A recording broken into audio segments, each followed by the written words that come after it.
OTB AM. With Gillette, put your best face forward with our new and improved razors. 7:30 Friday morning. Very good morning to you, wherever it is you're at. It's OTB AM. Delighted to have you along with us. Owen, how are you keeping? Good, Adrian. What's the crack? All good. Brace for the storm. The storm is happening. There's no power down in Kerry at the moment. All right. So I can bring that information exclusively to air this morning. Jerry Fleming, live to Jerry Fleming there. Right. And the last sort of 24 hours or? No, I think mostly just overnight and this morning. It's the red weather warning from middle of the night to 8, 9, 10, 11 sort of direction. So more as we get it, folks. All right, that's tough going, and it is supposed to be pretty brutal as well. Feeling sore, and I'm not going to lie to you. My latest sort of exercise update is I've started to do a core exercise class. Oh, nice. So what does that involve? Well, it involves me turning up late to the class and, wandering in the middle of this really loud music and an instructor with about 10 extremely fit people in the room, and then this fat middle-aged man wandering in, going for the very first time, going, what am I wasn't sure when I went into the room. Has the class has begun? Was this the previous one that I've come in late to? Are we really inappropriate? So what should I do? And the guy was like sort of looking around going, what another one of these Egypts has wandered into the room. And he was like, no, go over there, get yourself a mat, get a band over there and get some weights there. So I'm sort of feeling it this morning, but good pain. What sort of hurling pain? Like, I mean, the washboard is hurting you this morning, basically, is it? A little bit of the washboard, a little bit everywhere, yeah. There was that thing of, I don't know if you've ever done those classes online or in person where they'll be going, no, you should be feeling that there in the hamstrings. And I'm like, I'm getting it in the hips. I have a bit in the back. Hamstrings not so much, but listen. I mean, to maintain an 8-pack, I mean, you've got to put yourself through such lengths, I suspect. What was the toughest exercise that you did? 1 pack at the minute. There was a really good one that was the you stand on the rubber band and you draw you have a 1.25 kg weight in your hand and the other end of the band, and you draw it across yourself this way. Oh yeah. And then you pull it out like what do they call it? An axe, sort of. An axe, yeah. Whatever that one is. And you do that repeatedly, and then they step it up. The music picks up a bit, and everybody starts going a bit bonkers. Nice, okay. But it was good, yeah. It was like good, that sort of nice pain. Not the like, I'm hobbling around and I'm not sure I'll be able to get out of my seat pain from the hurling. So. Okay, so what happened to the hurling this week then? I just, like I was saying to you last week, it'll be probably a once every 2 week things. Okay. For various reasons, but. So this was core week, hurling week next week. Leg week. Leg day. Leg week. Probably more appropriate. Nice. So yeah, feeling the pain this morning. We've an unbelievable show lined up for you today. We'll get to that in a few minutes. Interested by the ROG Keenan quotes. He was on the Overlap Live, which I didn't realise was a thing that they were doing in Manchester last night. And obviously topic of the day was why he turned down the Sunderland gig. And it's reported here in the Daily Mail this morning that he joked about it to begin with and said that as usual it comes down to money, which was not really the real reason. That he'd get into it after that, and he said basically it wasn't the right fit. Everything has to be right, the right challenge, the right contract. You have to fancy it. If you don't get another chance, if I don't get another chance, it's no big deal. You need a bit of luck. The right club has to give you the call, and that hasn't happened. It's no big deal. That, for me, is a big shift from ROG Keenan, in that, like, previously he was like, I really do want to get back into football management at some point. That sort of feels like he's the desire of a club to desire him has almost sated his appetite. Yeah, he's almost like the middle-aged bachelor who has kind of become content with the idea that they won't find a partner. That's the stage that we're seeing him now in his career. There's not a lot of fury behind those quotes, that's for sure. There's a resignation to it, and it did feel that there was a greater chance for Sunderland to be the one for ROG Keenan, given that there was a previous relationship there, and it just didn't work out. I guess he's a different man to the man that previously managed.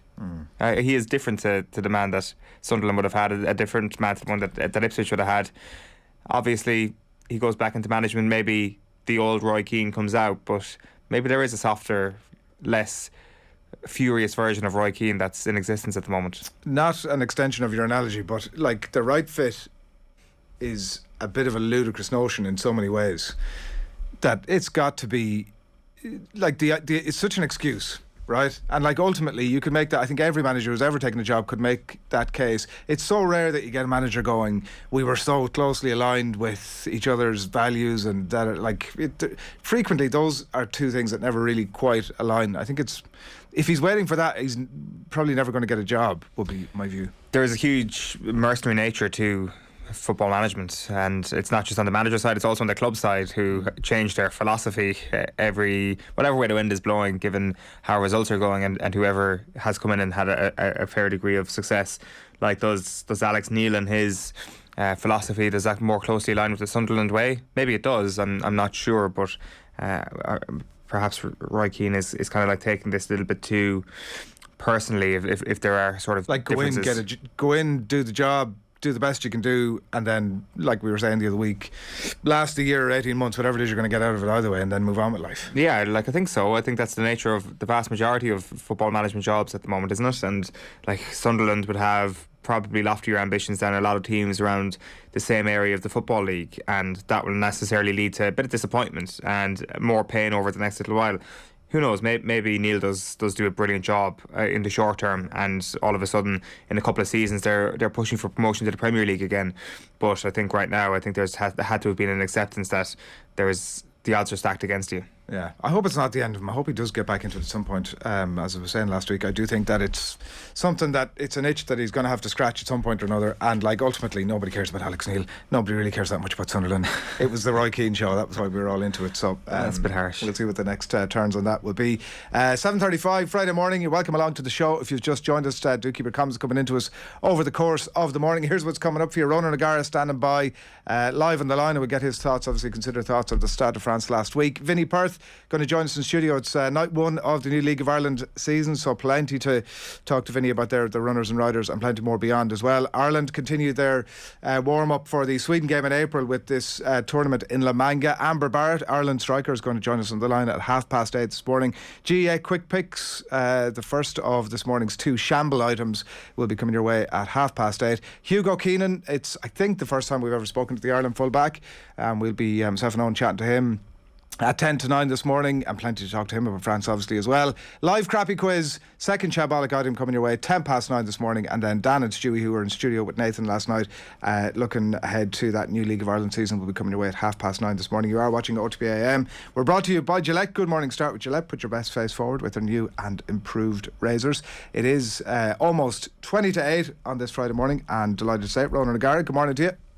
Hi Adrian, how are you? How are you keeping? I can't see, but I can hear you. I think Owen is with you, is he? He is, yeah. How are you, Ronan? We're both here. Yeah, and you never the same when you can't read the body language, but well, you're normally known for your technical expertise, Roland, so I'm surprised. Yeah, but I know when you're pushing me towards a certain subject, I can potentially push it the other way, you know? Nothing potential about it. Yeah, exactly. Come here, obviously you've had a few days to digest events in Paris now at this point. Are the French sur la lune over there still? No, I don't think so. I think, in fairness to them, they probably put a big focus on Ireland, but we're Friday before the next game, so like Greg Aldred, Winnie Antonio, they've been in getting physio and do fitness sessions and kind of moving on. That's what I suppose top players do. The Ireland is over, it's on to the next one, and I'm sure the coaching ticket will be previewing a little bit more than the players, but the players that are in La Rochelle are kind of moving on, and I think they realise France in Scotland is a tricky fixture, especially the way I think we all agree that you don't really know exactly what you get from Scotland. They beat England at home, and then they go to Wales with confidence and they perform like that. I think there's a sense during the week that on this side anyway, that like the right team won, albeit that a couple of bits had gone our way. Maybe we could have got out of there with a win. When you were walking out of the stadium on Saturday, what was your main thought about? What were you discussing about? If we won't beat France until, or was there one thing that kind of? Yeah, I think upon reflection and obviously with the passing of days, I think your thoughts become more crystallised. I suppose I would be hesitant to put the game in the classic context, just for one reason, because in classic game the lead ebbs and flows. France controlled the scoreboard from minute 0 to 80, i.e. the lead never changed.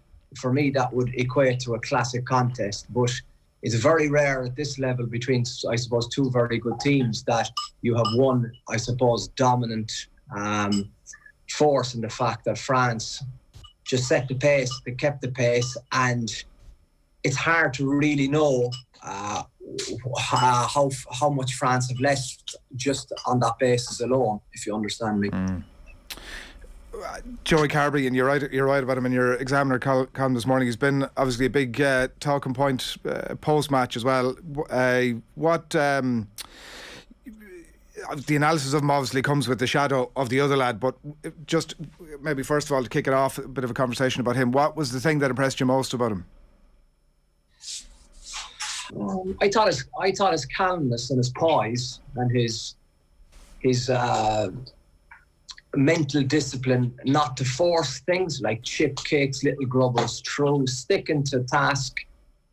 I think it's very hard for experienced players, Adrian, to, you can see the try after 80 seconds. Like the plan kind of changes, but it doesn't if you stick to what you agree to. But like with the start France got, all of a sudden you're thrown out of kilter. If you're an inexperienced 10 at test level and you're in the Stade de France, that's not a great starting point. But for him to see his team go another 10 points down, and then I suppose his capacity to believe that how he was managing the game was the right thing. And then you saw Ireland when they had their purple patch, they scored 2 unanswered tries.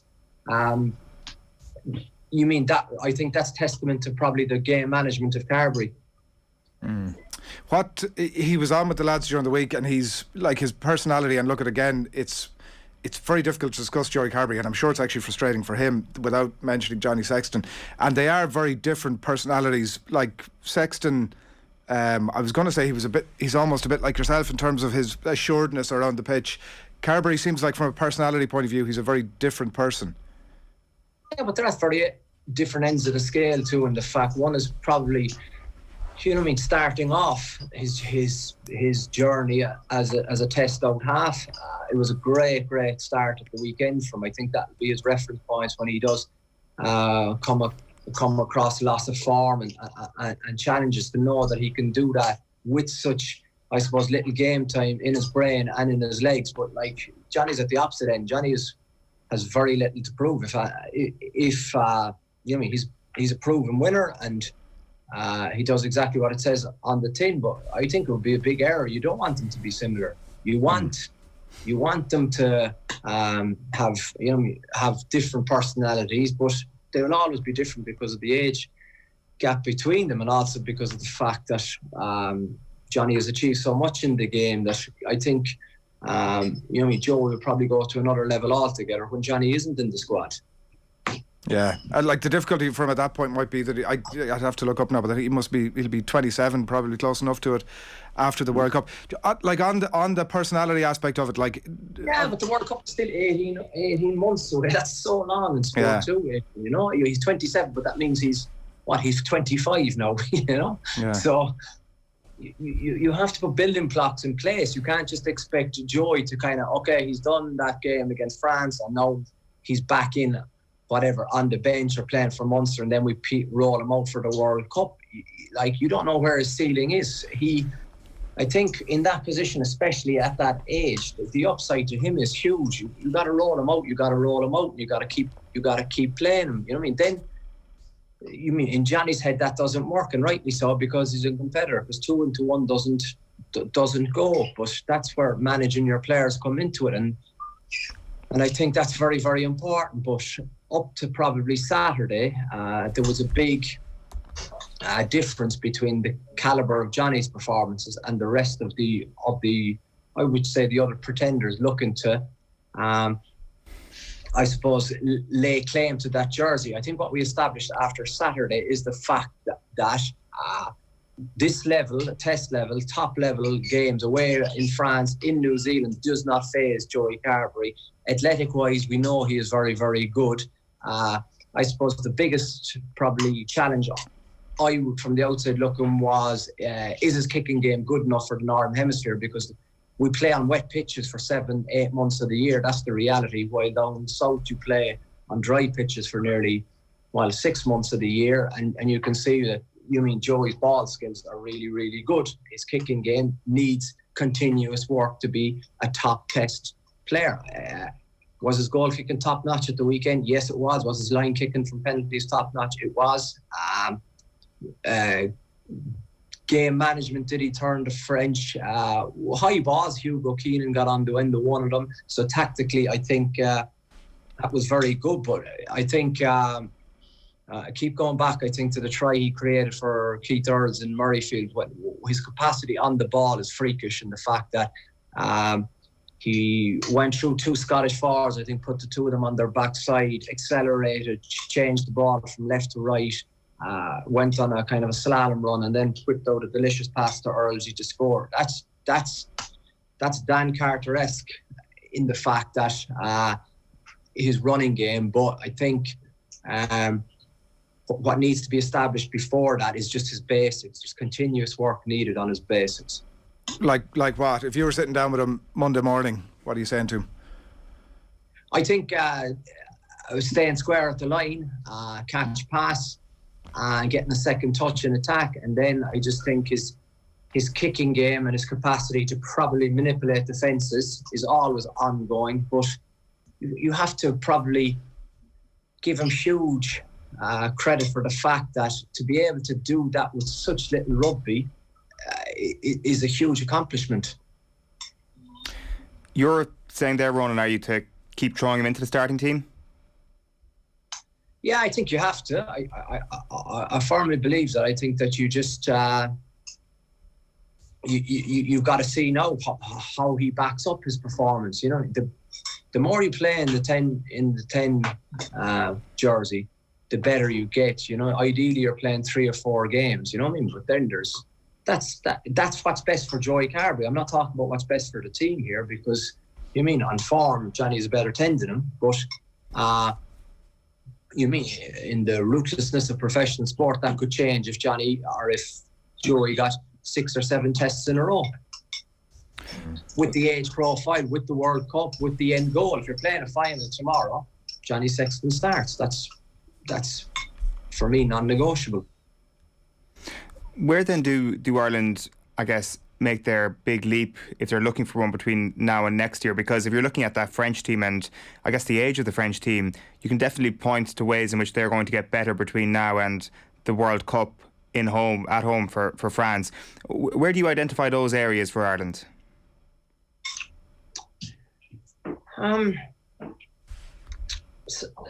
That's a good question. I think you're looking for minimal gains in a number of areas. At the top level on, it comes down to fine margins, and you're used to hearing that in every sport. From a rugby point of view, I think you look at how France started that game, and to go 10-0 up is just a huge advantage. I think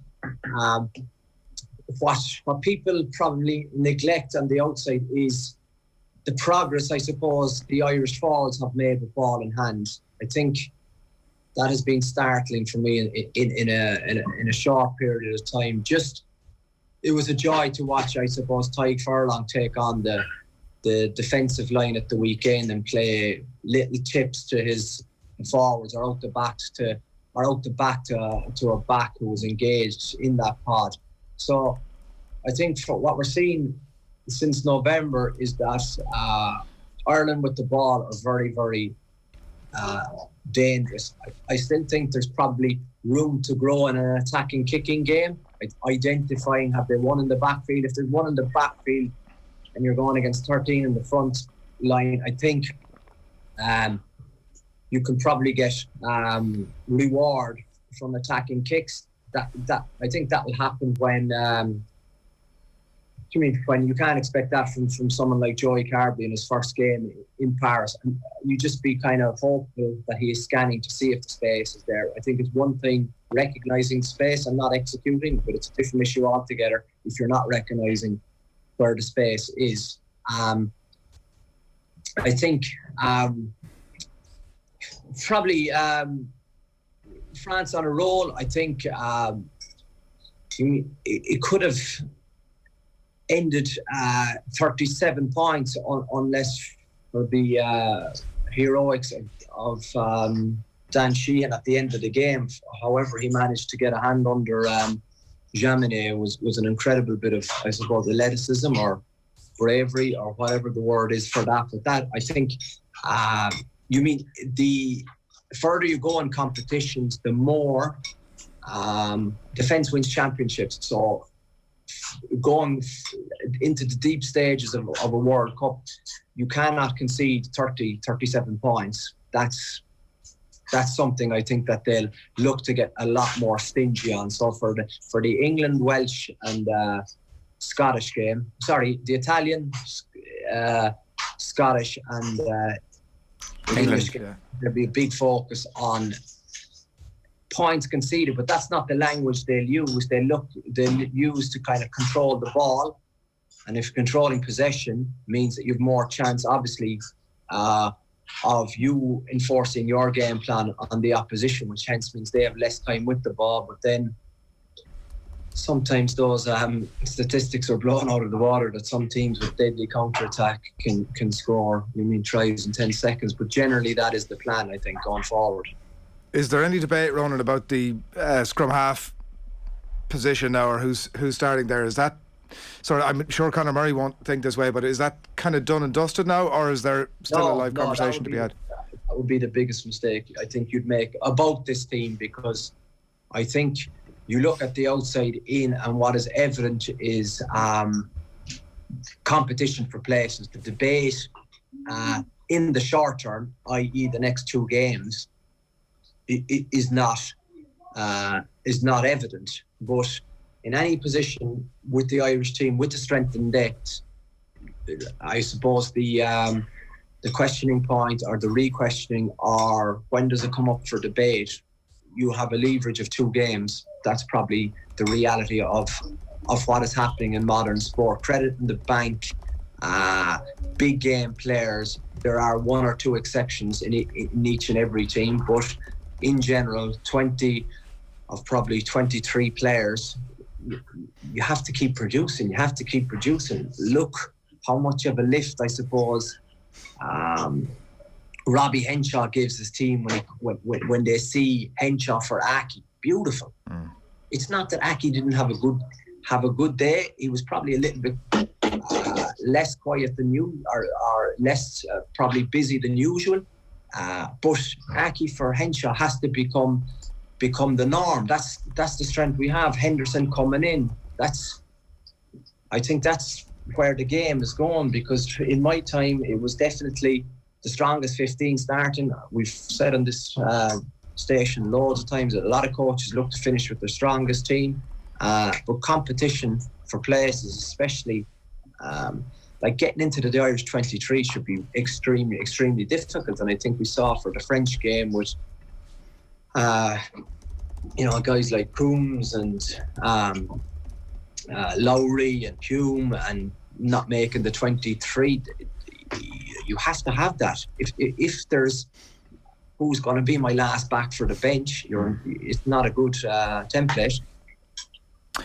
Ronan, there's a couple of other things that you wanted to ask you about. If we kind of like move away from last week's game against France for a bit, it's been a fairly busy couple of days on the news agenda for rugby in general, because I'm sure you'll have seen this idea of a World Nations Championship in the offing. It's not entirely divorced from the potential movement of South Africa. Granted, not for a few years now, they've committed to 2025 to the Rugby Championship, but if they were to move to the Six Nations or have a greater attachment to Northern Hemisphere rugby, it probably adds more question marks about this World Nations Championship that could be coming down the line. Basically, a more trophy-based run through the summer and through the autumn internationals, which would allow for the teams going down to the Southern Hemisphere to move between different countries as opposed to doing 3 test tours in one country. When this came up a couple of years ago, Owen Farrell brought up player welfare, saying that this is a real concern for players, that this thing will be happening because it's extra games and an already packed calendar. From a former playing standpoint and from a current coaching standpoint, when you see stories like this emerge, are you a little bit worried as well, or are you thinking, great, this will be good for the game? Yeah, I wouldn't be worried at all. I think you just have to ask what opportunities are coming from this and who benefits from this. Is it is it a really well thought out plan, or is it a plan on a whim? You know, I think that's very, very important, because what people in whatever game you're involved in, I think there has to be an appreciation for history. The Six Nations Championship is a fantastic tournament, and it's very, you want to have a very, very good reason to manipulate, to change, or to alter the format of that, because I think one of the values of rugby is respect, and in terms of respecting the Six Nations, I think there can be proposals for relegation for Italy, Georgia, Portugal, Spain, whoever wants to come in and try and grow their game.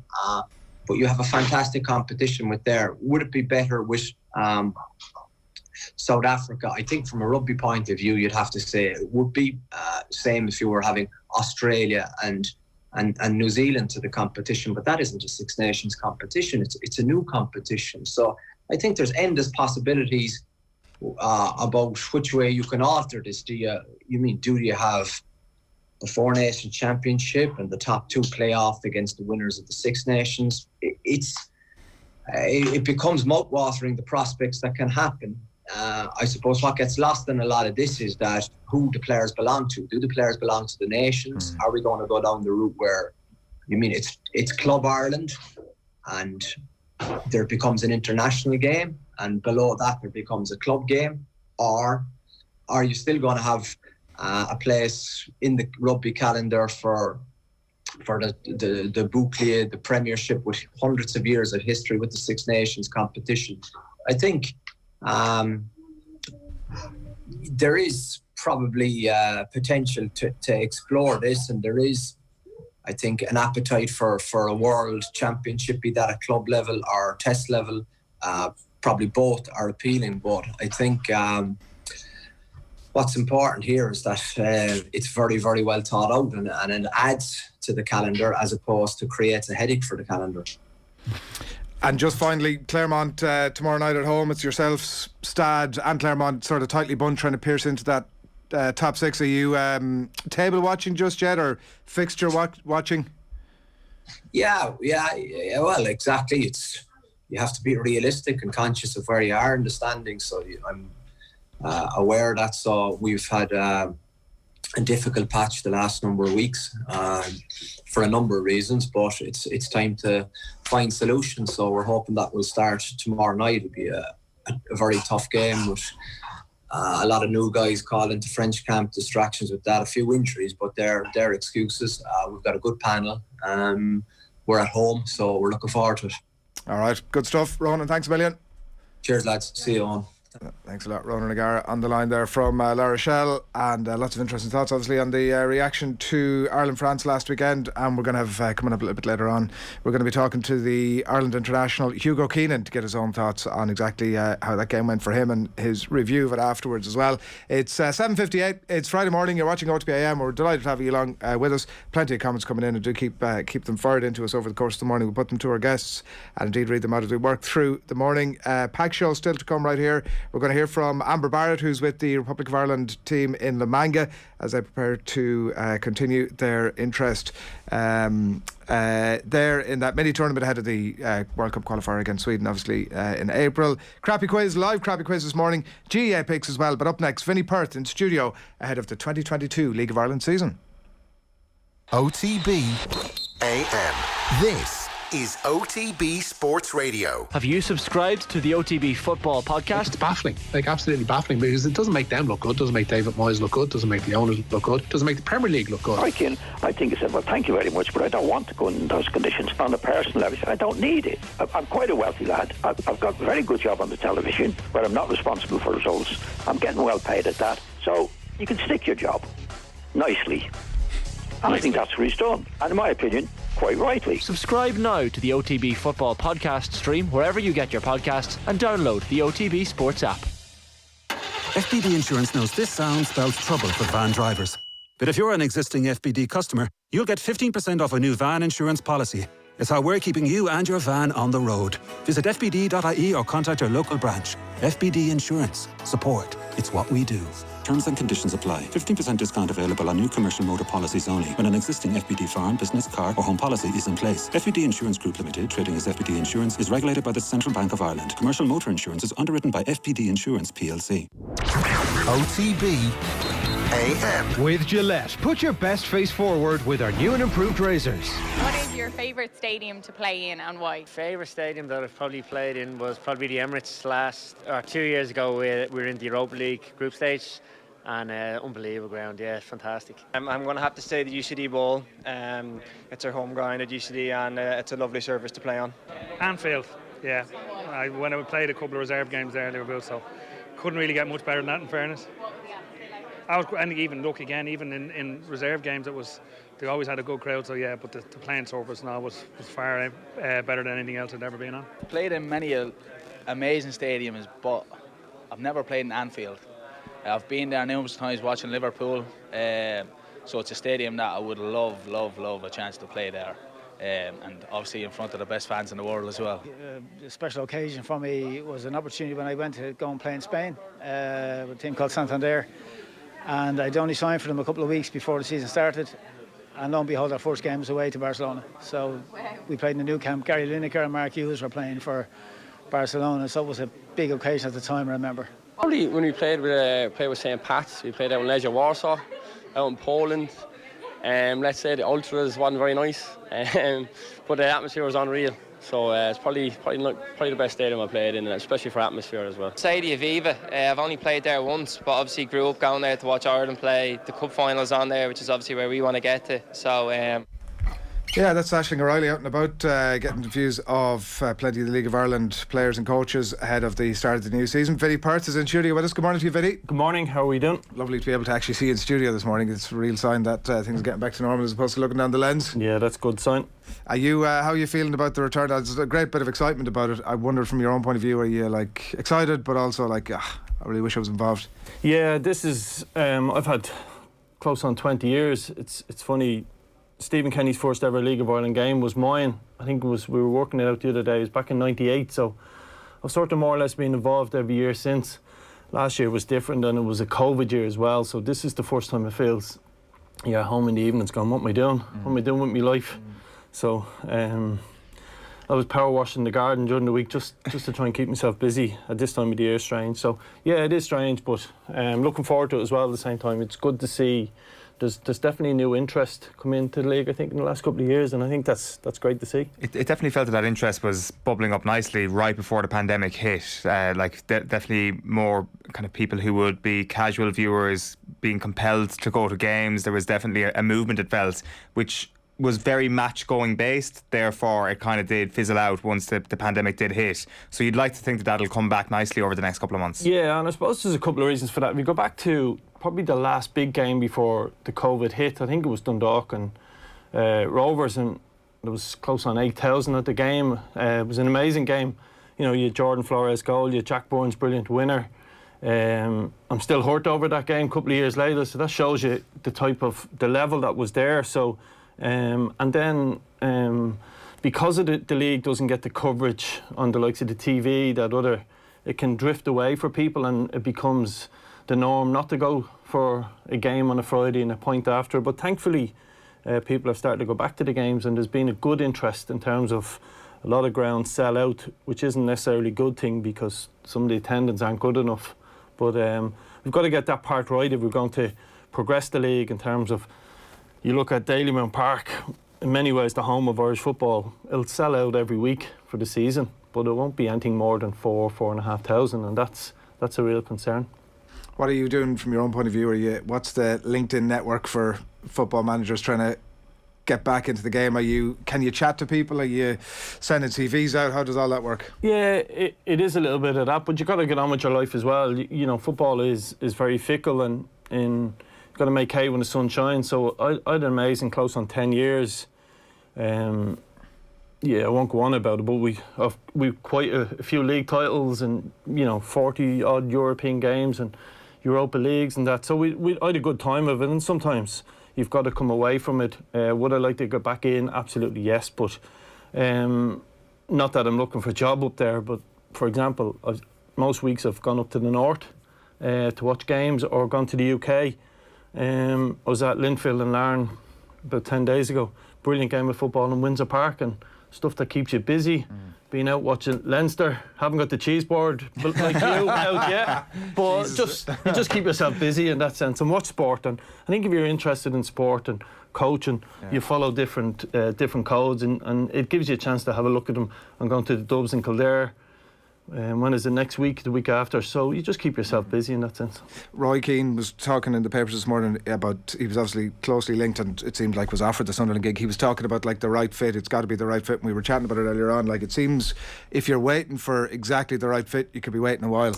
Yeah, it's a wider discussion outside League of Ireland. Any manager's job, I think, when you take someone like Graham Potter, if that bus is coming along, do you jump? Do you wait for the right opportunity? And then so many managers we thought were the next England manager or the next Ireland manager or whatever, and their stock goes down. You look at the questions around Brendan Rodgers at the moment.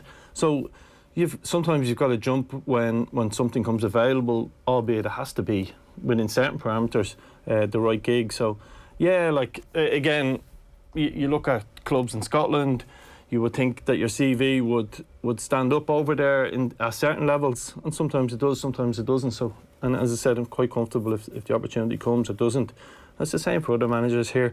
We've a lot of young managers who I would imagine, albeit they couldn't say it, their ambitions are bigger than just League of Ireland. I think they'd like to go further afield. Is there something bubbling in Scotland? Is that?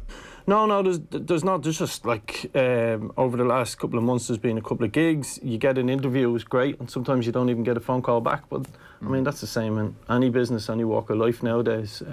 It's just the way it is. Yeah. All right, well, we'll watch that with interest, obviously, as it unfolds over the next while. And the cheese boards, if you have any recommendations, Vinny, that's we're all open for that stuff. Let's take a clip. Stewie was in with Nathan and Dan last night. They were looking ahead, and here was Stewie Byrne's thoughts about, obviously, much fancied Shamrock Rovers for the season ahead.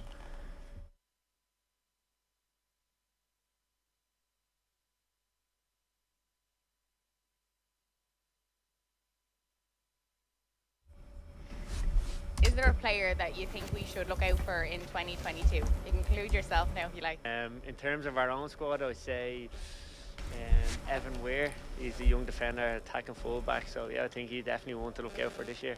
Someone maybe on our team that not many people know about is Derry Keane. He had a brilliant season last year, and hopefully he can hit the ground running going into next week. There's a couple, I suppose, our own. James Clark has come on a lot in there, and Drogheda, Evan Weir. We've a few young lads coming through, so hopefully they'll be catching a few headlines. Young Dara Burns that play with ourselves, he lit it up coming probably later in the year last year, so I think he's a player that could really excite fans this year again. Probably a few players that I'd rate very highly. There's quite a few have already left for different leagues across Britain.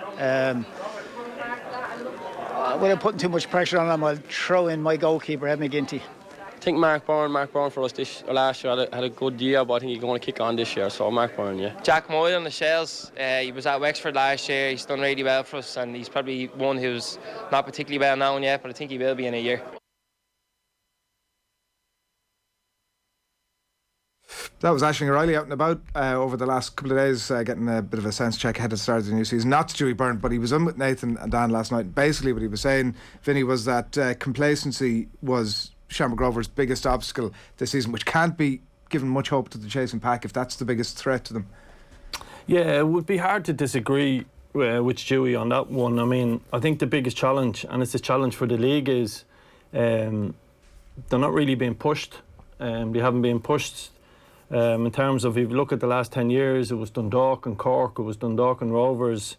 You know, you need someone to push you. The challenge is who steps up to that and makes Shamrock Rovers better. I think Europe for them will certainly focus the squad. I think they'd be disappointed how Europe finished last year. Europe is such a big carrot for players. You know, you look at the quality in their squad, and they'll all want to showcase themselves in European football. It didn't go well for them last year. Ultimately, they went out quite easy. So that's the challenge. I know they'll talk about just retaining their title, but I think it's more than that for Shamrock Rovers, and I think that will be a huge concern. And also, this year, probably more than any when you look at their bench last year, like Lopez, Barry Cotter, Graham Burke, Richie Towell, Rory Gaffney, Chris McCann were all on the bench last week in the President's Cup final. And that's the challenge for the staff, to keep all them players happy. There's no League Cup this year, for argument's sake, which is a strange decision. So there's a lot of work to do with Shamrock Rovers just to stay where you are, because as we all know, it can change very quickly. But you'd imagine Shamrock Rovers will win the league comfortably. Right. Jack Byrne obviously coming back has caused a fair bit of interest as well.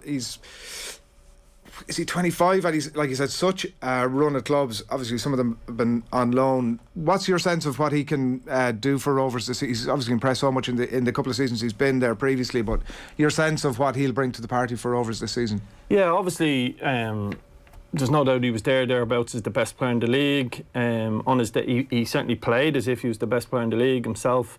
You look at Derry, would have some talents as well, which would, I would say, could be on par with Jack. But Jack has the ability, and what's great about him is we're starting to talk about players like Jack. It's not Jack Byrne or Byrne at Rovers. It's you could have a League of Our Own discussion and talk about Jack, which is great. So that tells you he's a star in himself. I sort of live in around the Tallaght area. The one concern I have is where's the Jack Byrne billboard or the Richie Towells and these people? I think we need to do that better. But look, to go back to him as a footballer, I think he'll feel he's something to prove. Whether he made the right or wrong decision to go to leave the league at the time, I think we'll find out. He's lost a lot of football, and he'll feel he's something to prove again. And there's no doubt he'll have ambitions of getting back into the international squad, and he'll have to be brilliant to do that, because I think the landscape around that has changed. So it's a challenge for him. But there's no doubt when you go and watch him play, the people at Tallaght love him, Rovers fans love him, and he's a star, and he's something big about the league, and we certainly have that in the league now. When you look at the likes of Damien Duff and other stories that are developing, I think there's a real appetite now for the league, and people like Jack Byrne really add to that. You mentioned that game right before the pandemic between Rovers and Dundalk. How much will, I guess, not matching, but journeying towards the fact that they might be able to be put in the same conversation as that Dundalk team over the next little while motivate Shamrock Rovers this season to begin with the 3 in a row, first of all, before doing whatever it was, 5 and 6? Yeah, I would say it's so hard to talk about other League of Our Own clubs, because you're at the risk of someone saying something to me when I'm buying the shopping tomorrow night. What I'll say is, I think they've got to prove themselves in Europe to be up in that category of that great Dundalk team or the great Shelbourne team. And I don't like comparing eras, and even the great Rovers team that got to the group stages in 2001 was around 10, around that time. I think they've got to do better in Europe. I think they haven't done well enough in Europe. They know that themselves. They've certainly got a squad now that's capable of being really good in Europe. And I think this side could capture the imagination of the nation, to be honest with you, because of the stars of as I said, Jack Byrne and players of that quality. You've seen the story around Lopez throughout the off-season. So Danny Mandrew, all these players can capture the imagination of the nation. And it's funny for people who League of Ireland people, we're very unique in our own way. We live in our own world, and people look in from afar and they criticise and they like it and don't like it. But from having experienced a European campaign, it changes everything. Everybody has a real interest in it. You could be walking down the street in Dublin and in 2016 and people would stop you and discuss it in terms of the Europa League run, etc. So it's a huge thing. I think we need it if we've to kick our domestic football on. We need our clubs really pushing towards Europe, but it's gone so hard. So for me, that will be the key that for this side to go to the next level. On paper, do they have that same level of talent? Yes, they do. Right. Absolutely. Yeah, definitely do. They're for player wise, you know, they're as good as that Dundalk side in 16. They've just got to now prove on the pitch, to be fair to them. You look at like what the Norwegian champions were doing last night, obviously in the Champions League, and like it is the thing, I think, that the Conference League. The Conference League, sorry, did I say Champions League? Yeah. It's very far from the Champions League, but nevertheless, like against a team that they were definitely not fancy to gotten anything out of it. But like just on that point, Vinny, about I think looking at it between Dundalk and Rovers, and obviously Shelbourne going back, it is the thing that tends to pierce the consciousness of those who aren't that worried about the League of Ireland. How well set up are Rovers, to expand on that question, to pierce that, and what do you think can be the extent of their ambitions this year on that front? The Conference League, they left that group stage Conference League behind them last year. From the Estonia side, they should have beat them. They're better than them. It just didn't happen on a day, and that's football at that highest level. One moment or a couple of moments went against them, but I think they've got such an ability to keep the ball in Europe that's huge. It's not always been the way for our side, so I think that's huge. You would sort of, again, reluctant to criticise people. The staff there have done an amazing job. You would just wonder, sometimes at the highest level in Europe, it's that little bit of pace. Not from a defensive point of view, they would have it at times. It's that little bit of pace in behind people and capitalise on a mistake. So where they'll be comfortable and they might have a lot more possession than some of the teams they meet in Europe, it's can they penetrate in behind at the highest level, and because you might only get one chance for one ball in behind, and the rest is history. So for me, that would be the only real concern in Europe, a front man who can really lead the line or show them real pace in behind. Beyond that, it's a luck of a draw. When you go back to Dundalk last year, we were the seeded team and we drew Vitesse Arnhem, who are still in the competition, lost 2-1 away in Germany last night, and may still go through. So it's so difficult. Rovers aren't seeded because your coefficient is based on your last 5 years in Europe. So they'd be unseeded in a lot of the draws, and you can be really unlucky, but you could meet an Icelandic champions who are seeded. So it all depends. It's really is the luck of the draw at that level. Can I ask you one more just on Jack Byrne? Given the transitional nature of where he's come from up to this point, like another big year at Rovers, and the links will all be there again with a move somewhere else. What do you think is he best advised to do? Like, would you like to see him stay at Rovers for the next 4 or 5 years, or what do you think will happen for him? Yeah, like for me, it'd be great if part of the league, not just Jack Byrne, but the league was built around these stars, and he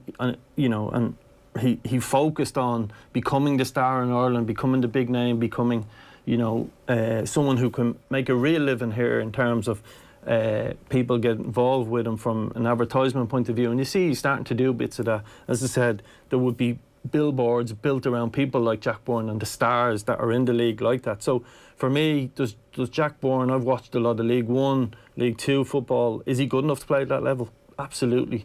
But does it suit him? Probably not. And that's why he probably made the decision to go to Europe at the time.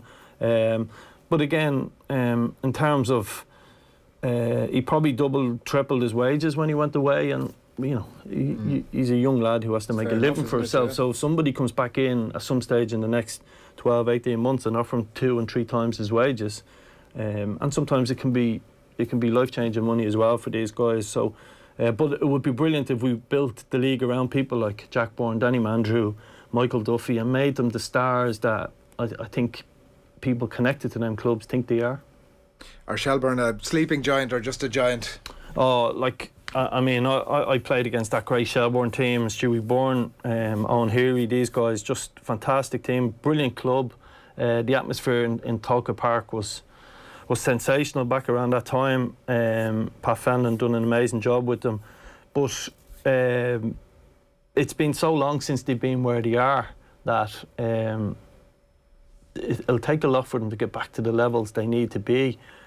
So you would have to say, Duffer won't like me saying, you would have to say absolutely sleeping giant, because to wake that club back up to what it needs to be, it's very difficult to get the crowds in, because Tolka Park has fallen apart. The new stand that went in, the new stand, is now condemned and supporters aren't allowed in it, for example. So it's going to be difficult. It's going to be small crowds, sold out crowds generally down there, and it's a difficult league for teams who get promoted. Very few do really well in it, so it's a difficult road back to where they'll get to. I know Damien will work really hard to get them there, but you're taking on some clubs have been there for a long time, and Shells have been so up and down that genuinely I think if Shelbourne finished the league mid-table or third from bottom, it wouldn't be the worst thing in the world for them as a club, and to build slowly to get back to where they once were.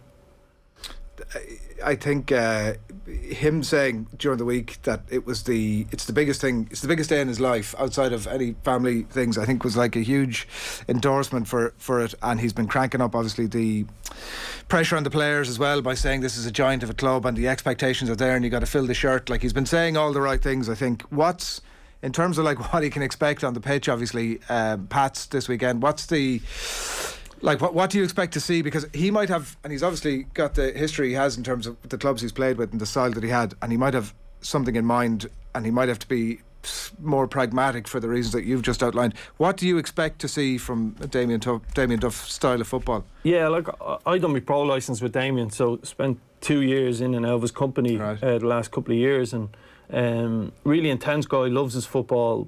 At the time he was working with Celtic under Brendan Rodgers, who is in many ways one of the godfathers of football over there. We obviously have Pep and Klopp, but Brendan, I suppose for Irish people, he's very connectable with, and Damien seemed to have a really strong relationship with him, and you could see that in the way when he spoke and when he gave us examples of what he was doing at his club. And John Kennedy, the assistant manager there, was really, he's one of the most highly regarded coaches in British football, and so Damien picked up a lot from them guys, I would say, in particular. Obviously he worked under Mourinho and he won premiership titles, so but it's a whole different world to where he is. It's still the same game, but he's just working with a player who isn't as good as what he once was working with, so that will be difficult. I think where he'll find it difficult is when you look at a squad, a lot of young players with a bit of talent.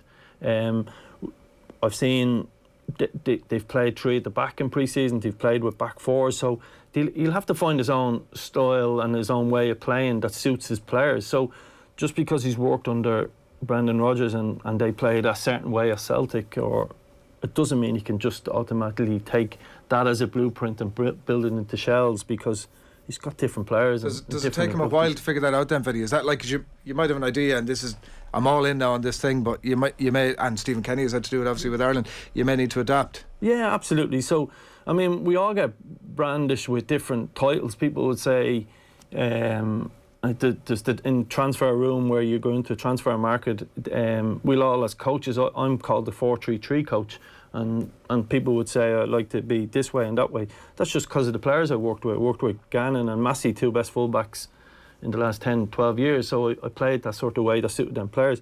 But Damien has different players there now, and as I said, he's got people like Mark Coyle from Finn Harps, he's got Air Dervin from Longford last year, who will make probably a big part of his midfield.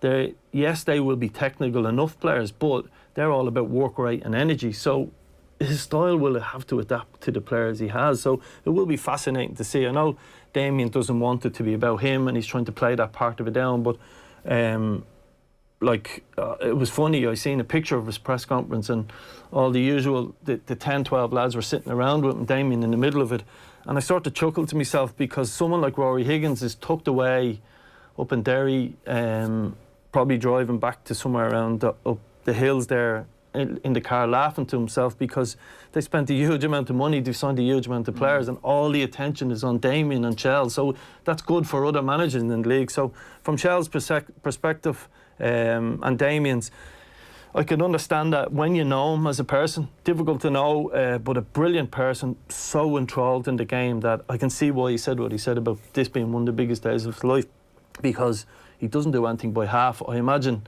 if he goes for a loaf of bread, he's thought about which brand he's buying, why he's buying it, and how long it's going to last, and what his plan is to do with the bread. And that's just Damien Duff, and he's brilliant for it.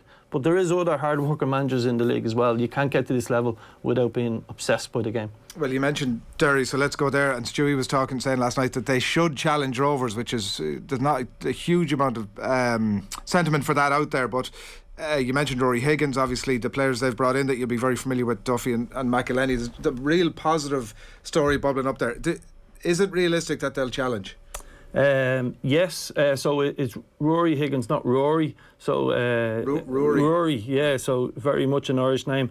So Rory was there. Worked with myself and Stephen in 18 when we won the double. He was my assistant in 19, and people will talk about other managers.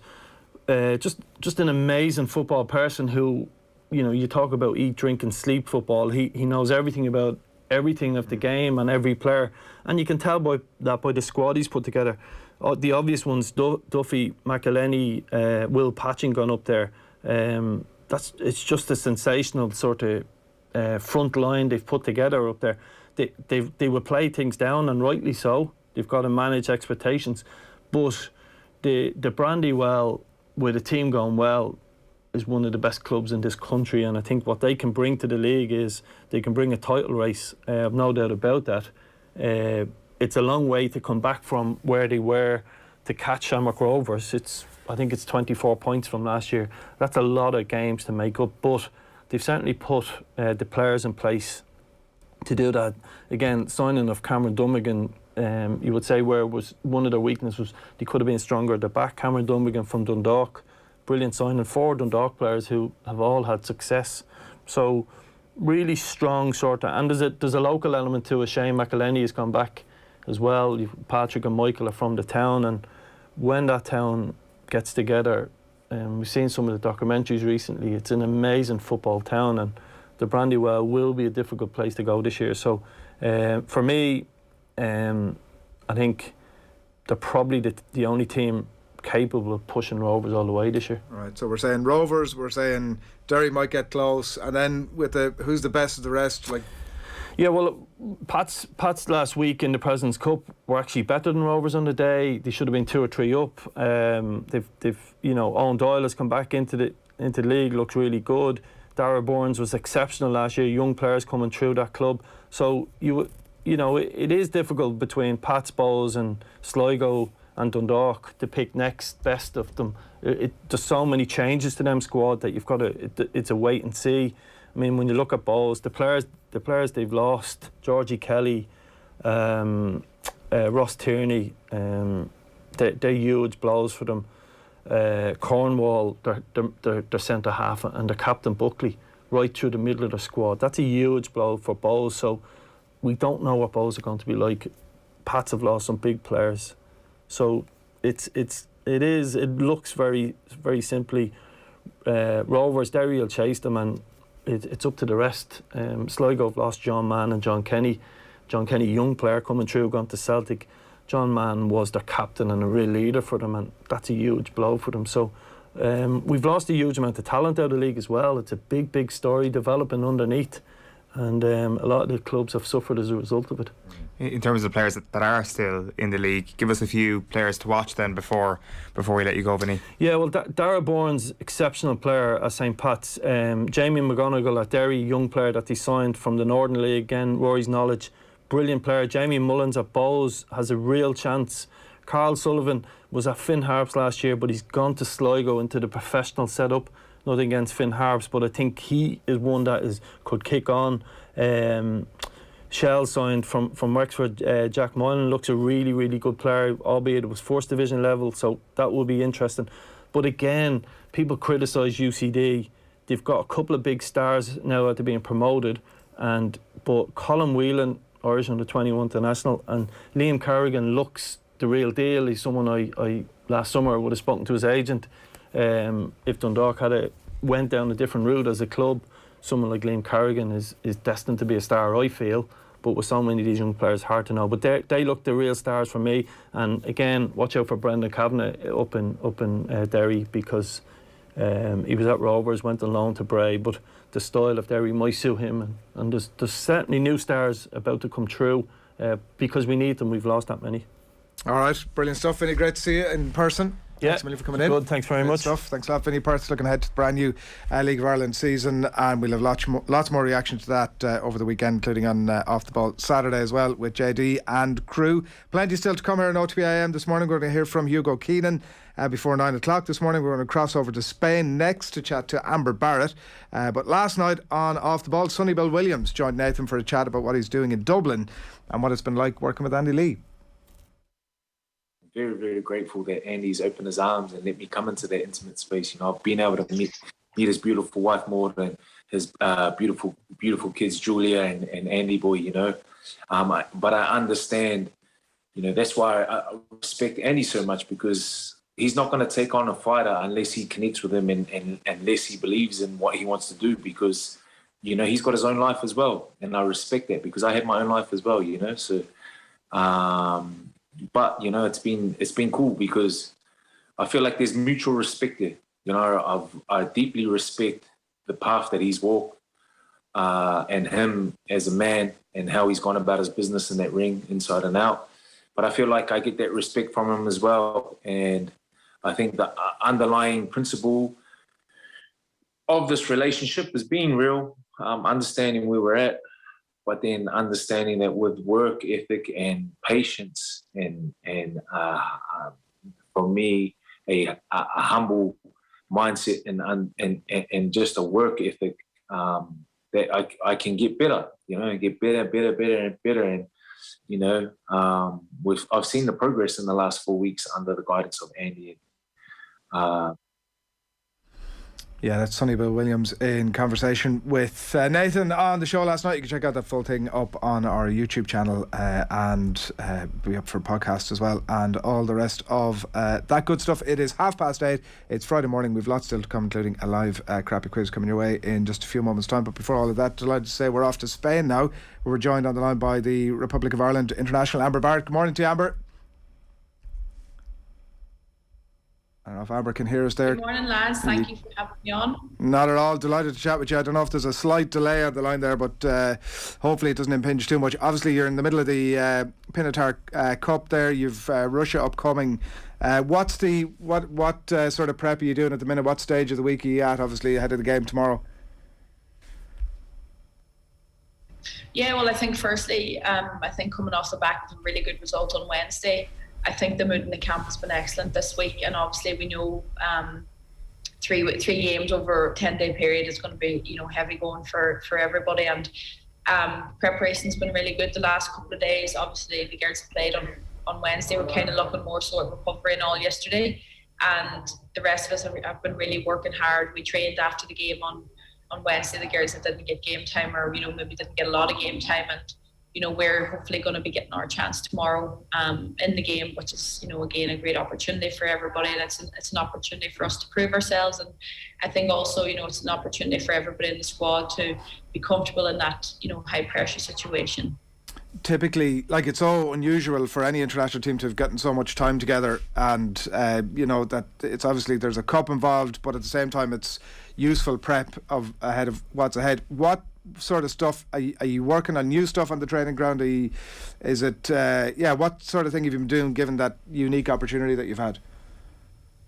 Yeah, I think to be honest with you, I think we're trying to get the game plan that we're going to have against Sweden nailed down as best we can. Obviously, you know, when we're here, we're still playing oppositions that, you know, might have a different way of playing that Sweden do, and that can pose a little bit of a difficulty for us because it's not a like for like situation. But I think, you know, Vera has definitely put the emphasis this week that it's on us, and, you know, this week is about us and it's not about the other teams that are here, and we're trying to, you know, fine tune everything. And I think, as you said, it's 3 great competitive games to have, but ultimately this is all preparation for the next, you know, really, really crucial game in April against Sweden.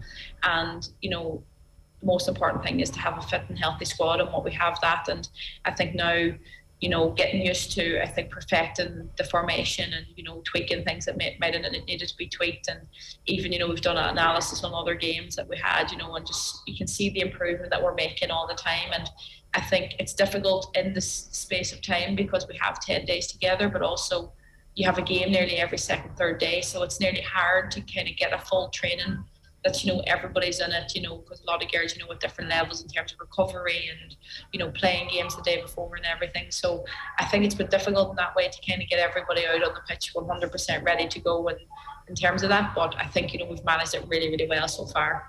Can we expect a change then in April from what we've seen up to this, or is it, you mentioned about sort of tweaking things around, are there new elements at play here that have been introduced now?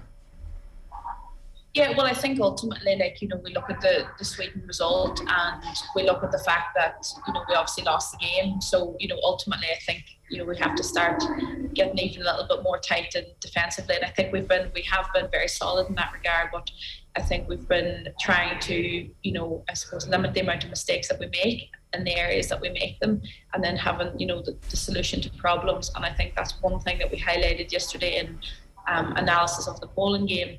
There was a lot of, you know, problems that occurred, but we found solutions directly or very, very soon after, and it didn't happen again. And, you know, that's something that will definitely be taken with us into the Sweden game. And again, I think the amount of fouls that we've been making has, you know, that's completely, you know, lowered, which is another good thing. You know, if you're keeping good teams, keeping them out, and, you know, keeping your discipline, I think that's also something that will be brilliant to take into the Sweden game when you consider how big and tall that they are. You know, they're very, very strong in the air. So I suppose they're little things, what we're definitely going to be taking in. And again, I think that's the most important thing, is that we're keeping ourselves defensively solid. And then obviously over the next few days, we'll hopefully be building on that, you know, the attacking side of things as well. It's really interesting looking at the makeup of the Ireland squad, not just this one, Amber, but all the ones that we've seen over the last little while. You've got players obviously playing in the United States, in Ireland, in England, obviously in Germany. How does that come together in terms of a melting pot of styles? Is it noticeably different, the players coming from slightly different backgrounds or slightly different recent experiences on the pitch? You know what, actually, we were literally just having this conversation yesterday. You know, I find that, you know, it's so different how I come in here from, you know, what we do in Cologne, and then what Vera might ask you to do here is, you know, completely different. And everybody is coming from that, as you said, different teams, different clubs, different countries as well. Every country has different playing styles. And I think it actually kind of gives you a nice little mix of things as well, because, you know, there might be something you do that might be beneficial, but there might be something else someone else does that can also add, I suppose, to your side of the game and also to your team's side of the game. And I think it's good to have that kind of variety of playing styles. But, you know, I think that's definitely a challenge that I'll have to commend the coaching staff on. They're trying to fine tune everything then to get us all, as Vera says, you know, singing off the same hymn sheet. And, you know, that can be a very difficult thing to do. As you said, it's so diverse. But I think definitely if you look at the Poland game, I think, you know, there was a strong cohesion in the team, and there was a fluidity to our play. And, you know, you wouldn't look at that and say, God, there's a lot of these girls playing different places. You know, I think you would look at it and say that you can say that they're all, as I said, singing off the same sheet.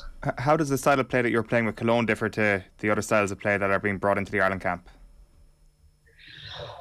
I suppose, like for me in Cologne, I find that the striker has a very, very strong defensive role in the terms of, you know, our coach in Cologne is very vocal about the players. Everybody attacks, but everybody gets back, and that can involve a lot of long, heavy sprints, and, you know, dropping back to the edge of the box at times and picking up players. And, you know, not saying that doesn't happen here, but, you know, Vera puts a lot of emphasis on that everybody should have a player and everybody should have a role, but she doesn't want, you know, against Poland, she didn't want Kira to come back to the edge of the box to pick up somebody if Megan Connolly was going to be free. You know, she wants that communication that you pass players on and all, where I suppose in my sense that, you know, if my player drops, I nearly would drop with my player. And I suppose as well, you know, we definitely have a lot more ball here than we would with Cologne sometimes. You know, some games it's been good, but as I said, every country has different playing styles, but there's also things in Cologne that I think are good and benefit me as a player, and then there's things here that benefit me as a player. So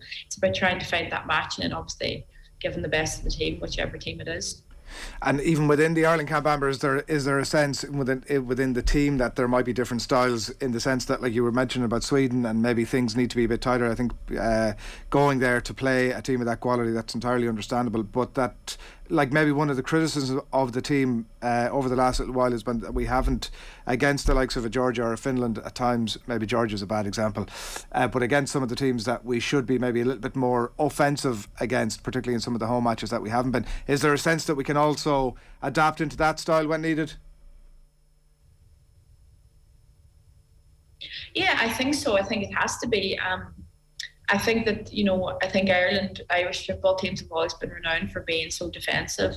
I suppose counter-attacks and everything is something that, you know, is always kind of, it's a name that kind of sticks with you. But I think ultimately that we know that we're making the steps forward. And I think that when we went away to Finland, you know, ultimately coming away with 3 points was, you know, a huge achievement. And not saying that we didn't believe that, but, you know, ultimately our goal going into that game is to make sure we don't concede. And then when you don't concede, you obviously then you have your opportunity then to get a point out of the game or get 3 points out of the game. And I think that's never going to change. Every game we play, first thing that we say is we don't concede. And I think with that, building the confidence, again, getting results against the likes of Finland, and even on Wednesday against Poland. It just gives you that little bit more confidence, and with confidence comes the belief. And I think when the belief comes, then there's no reason why then we can't say, well, we're going to be a little bit more attacking against the likes of Finland and Poland and teams like that. So I think we don't have to I suppose go an all-out attack against a team like Sweden. I don't think that's the that's the top international level that we're at yet, but I don't see why we can't get to that level. I think that we have to, Vera's been saying a lot this week, to know our limits. And I think that's something that we definitely realise against a team like Sweden.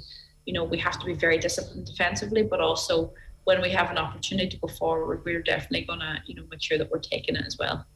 You, from your own point of view, you got 10 minutes in the win over Poland. You got 15 minutes and a goal, obviously, against Georgia back in November, and you played an hour in that win, that almost benchmark win in some ways against Australia as well at the before the campaign began. Is that a frustration for you to be sort of in and out? Does it make you more determined around the pitch, or would you like to get, I presume you would love to get the opportunity to get out there in more of those competitive games and show them what you're about? Yeah, absolutely. Of course, everybody wants to play, but as I said at the start, tomorrow is an opportunity for me to get that opportunity to play. Vera's going to rotate the team a lot tomorrow, so I think that you'll see a lot of new faces in the starting 11 tomorrow, and that for me is, again, it's an opportunity to play, but also it's a very highly competitive environment, as I've said here, and there's absolutely no frustration. I think everybody wants to play, and I'm one of the luckier ones that gets game time, and some other players don't. So I think ultimately it's a team. I think you come down to that, and I think Vera picks the team that she believes is best for that match or that occasion. And at the end of the day, you have a lot of players at this time. We have 27 players here, all looking to be number 1 to 11. So it does take a lot of work, and I think you do have to be very patient with it, and I think if I look at my before Christmas, I wasn't playing a lot with Cologne, so, in many ways I didn't have an expectation that I was going to come into international games and be a guaranteed starter, because that's just not the way it works. The same way I know that if I was playing week in, week out, that doesn't also mean I'm a guaranteed starter. I think you just have to keep really positive. You have to make sure that you're giving the team everything, and if you get 10 minutes, if you get 20 minutes, that you make sure that it's the best 20 minutes, 10 minutes that you can give. And definitely so far I've definitely been happy with it, and I'm just always constantly looking to push on, and thankfully I have great teammates around me here that are doing the same. They push you on the field and off it, and I think when you have that level of squad and that level of togetherness in a team, I think even the players that don't play, they feel part of it. And for me, that is the most important thing. And now tomorrow, hopefully a lot of us will get our opportunity, and when you get your opportunity, I think now the pressure's on to take it, but pressure in a good way, not obviously pressure in a bad way. Yeah, and I know that a lot of fans were left disappointed for the Poland game as well. A lot of fans here who were hoping to see it, and technical reasons it never materialised. And given that you're saying that hopefully you'll get a lot of game time, obviously tomorrow, I presume you'll be wanting friends and family to have a look at that. If the players, do you go and have a chat with somebody about that? Is there? I'm sure it's as frustrating for you guys as it is for everybody else.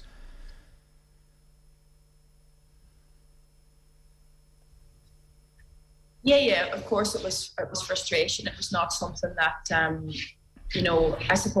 think ultimately we were talking about it the day before, that it was such a sorry, there's a few girls here hanging around when they know they shouldn't be. But no, so it was a frustration, of course. I had sent the link to a lot of family and friends, but I think you have to look at it. A few years ago, playing a friendly in a friendly competition, there would not have been a demand for people to watch the stream and people to watch the game. And I think that is just, in many ways, yes, of course, it was disappointing that it didn't work out. But, you know, I've been reassured that everything will be working and ready for Saturday night. And I think that we've come such a long way, and even off the field stuff. And I think that's a prime example of it. You know, the amount of tweets and texts that I received, you know, when people talking about, you know, why is there not a link? And I think that's such a huge thing. You know, I think that's progress in itself. I think it keeps the standards for everybody high, that, you know, there's not going to be, you know, if there's games that aren't televised, there's not showing, there's going to be questions asked. And I think that's just a demand now people have to watch us. And, you know, we hope now that the standards, you know, with that will keep high as they have been up to this point. And hopefully what happened on Wednesday won't happen again with this team. Yeah, Amber, listen, if and when you get your opportunity tomorrow, very best of luck with it and continued success. Thanks a million for jumping on the line this morning. Very much, lads. Thank you. Amber Barrett of Cologne and the Republic of Ireland there, looking ahead to the clash with Russia tomorrow and potentially into a final as well. I think it'll be next Tuesday. They'll be into a game either way, potentially a final, and opposition TBC. Yeah, absolutely. Just want to bring you very quickly one story this morning that you might have seen last night. It's to do with the Trench Cup. Reported first of all by the Argus yesterday that DKIT at Dundalk Institute of Technology obviously pulled out of the Trench Cup final. It was due to take place today in Carlow. They were due to be up against GMIT. DKIT's manager is Oisin McConville, and they decided to pull out yesterday. They played their semi-final against MTU Midwest on Wednesday, and they obviously won that. And then they appealed to the Higher Education Authority this week for the final to be pushed back because they had 9 players involved in the Allianz League this weekend, and they said that they considered the appeal but insisted the match must go ahead as scheduled. I see Donncha Boyle tweeting this morning that the original plan was for the semi-final to be today and tomorrow, semi-final today, final tomorrow, but that was changed. The players voted after the appeal was rejected to not fulfil the fixture.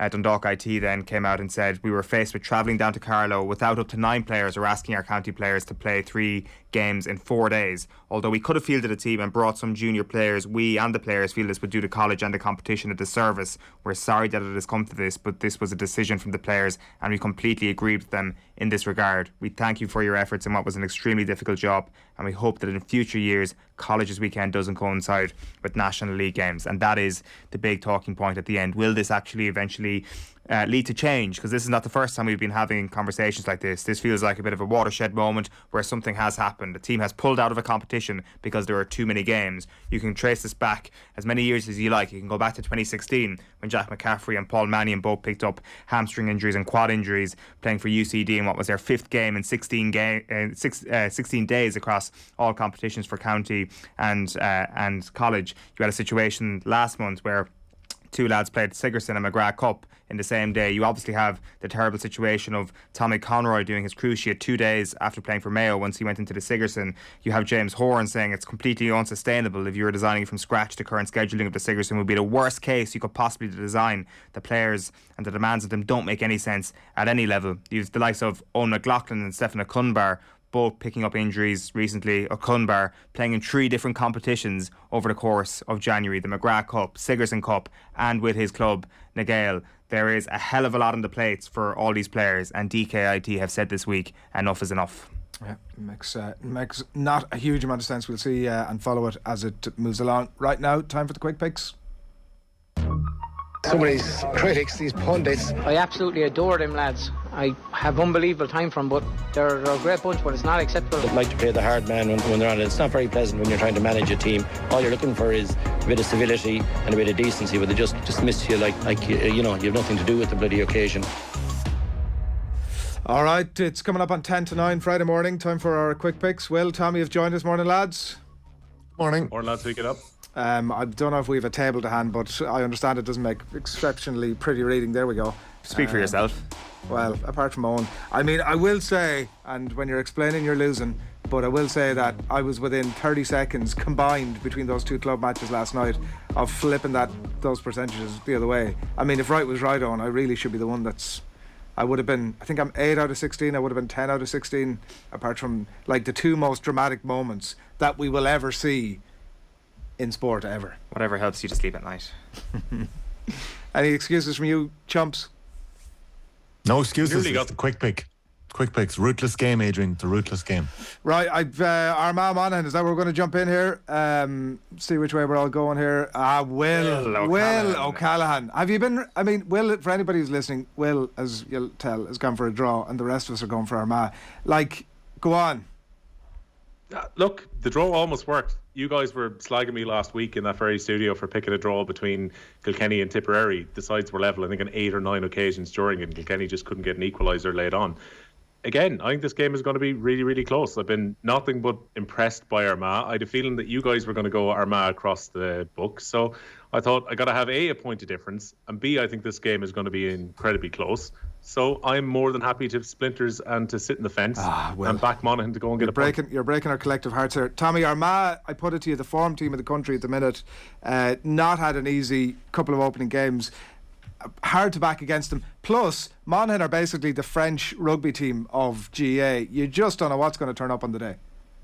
Oh, I think you're guaranteed to get a very, very difficult game against Monaghan in the league, especially 100%. It's going to be tight, Adrian. It's going to be like, I understand where Will is coming from. I don't understand why he keeps going for the draw. Yeah, like he's lessening his own odds. Like, he's making it difficult here on the quick picks, more difficult for himself. But look at, maybe he's just looking for the glory. I just think Armagh, I actually think the break is going to help Armagh. I think when you beat the last 2 All-Ireland champions, sometimes there's no harm to get a bit of break. You might be looking at that and saying their momentum is gone. I'm not sure if that's the case. I think they'll sit down, they'll assess. That wasn't Bailey, or was it Hugo? Was it yours, Will? No? That's definitely the postman at the door. Okay, there you go. So I actually think the break would have helped Armagh.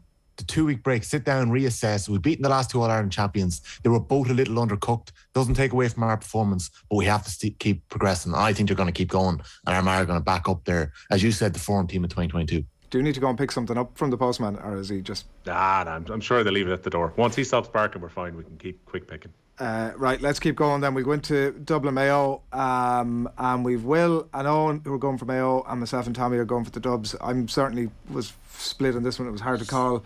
Owen? Yeah, definitely the hardest one to call this week.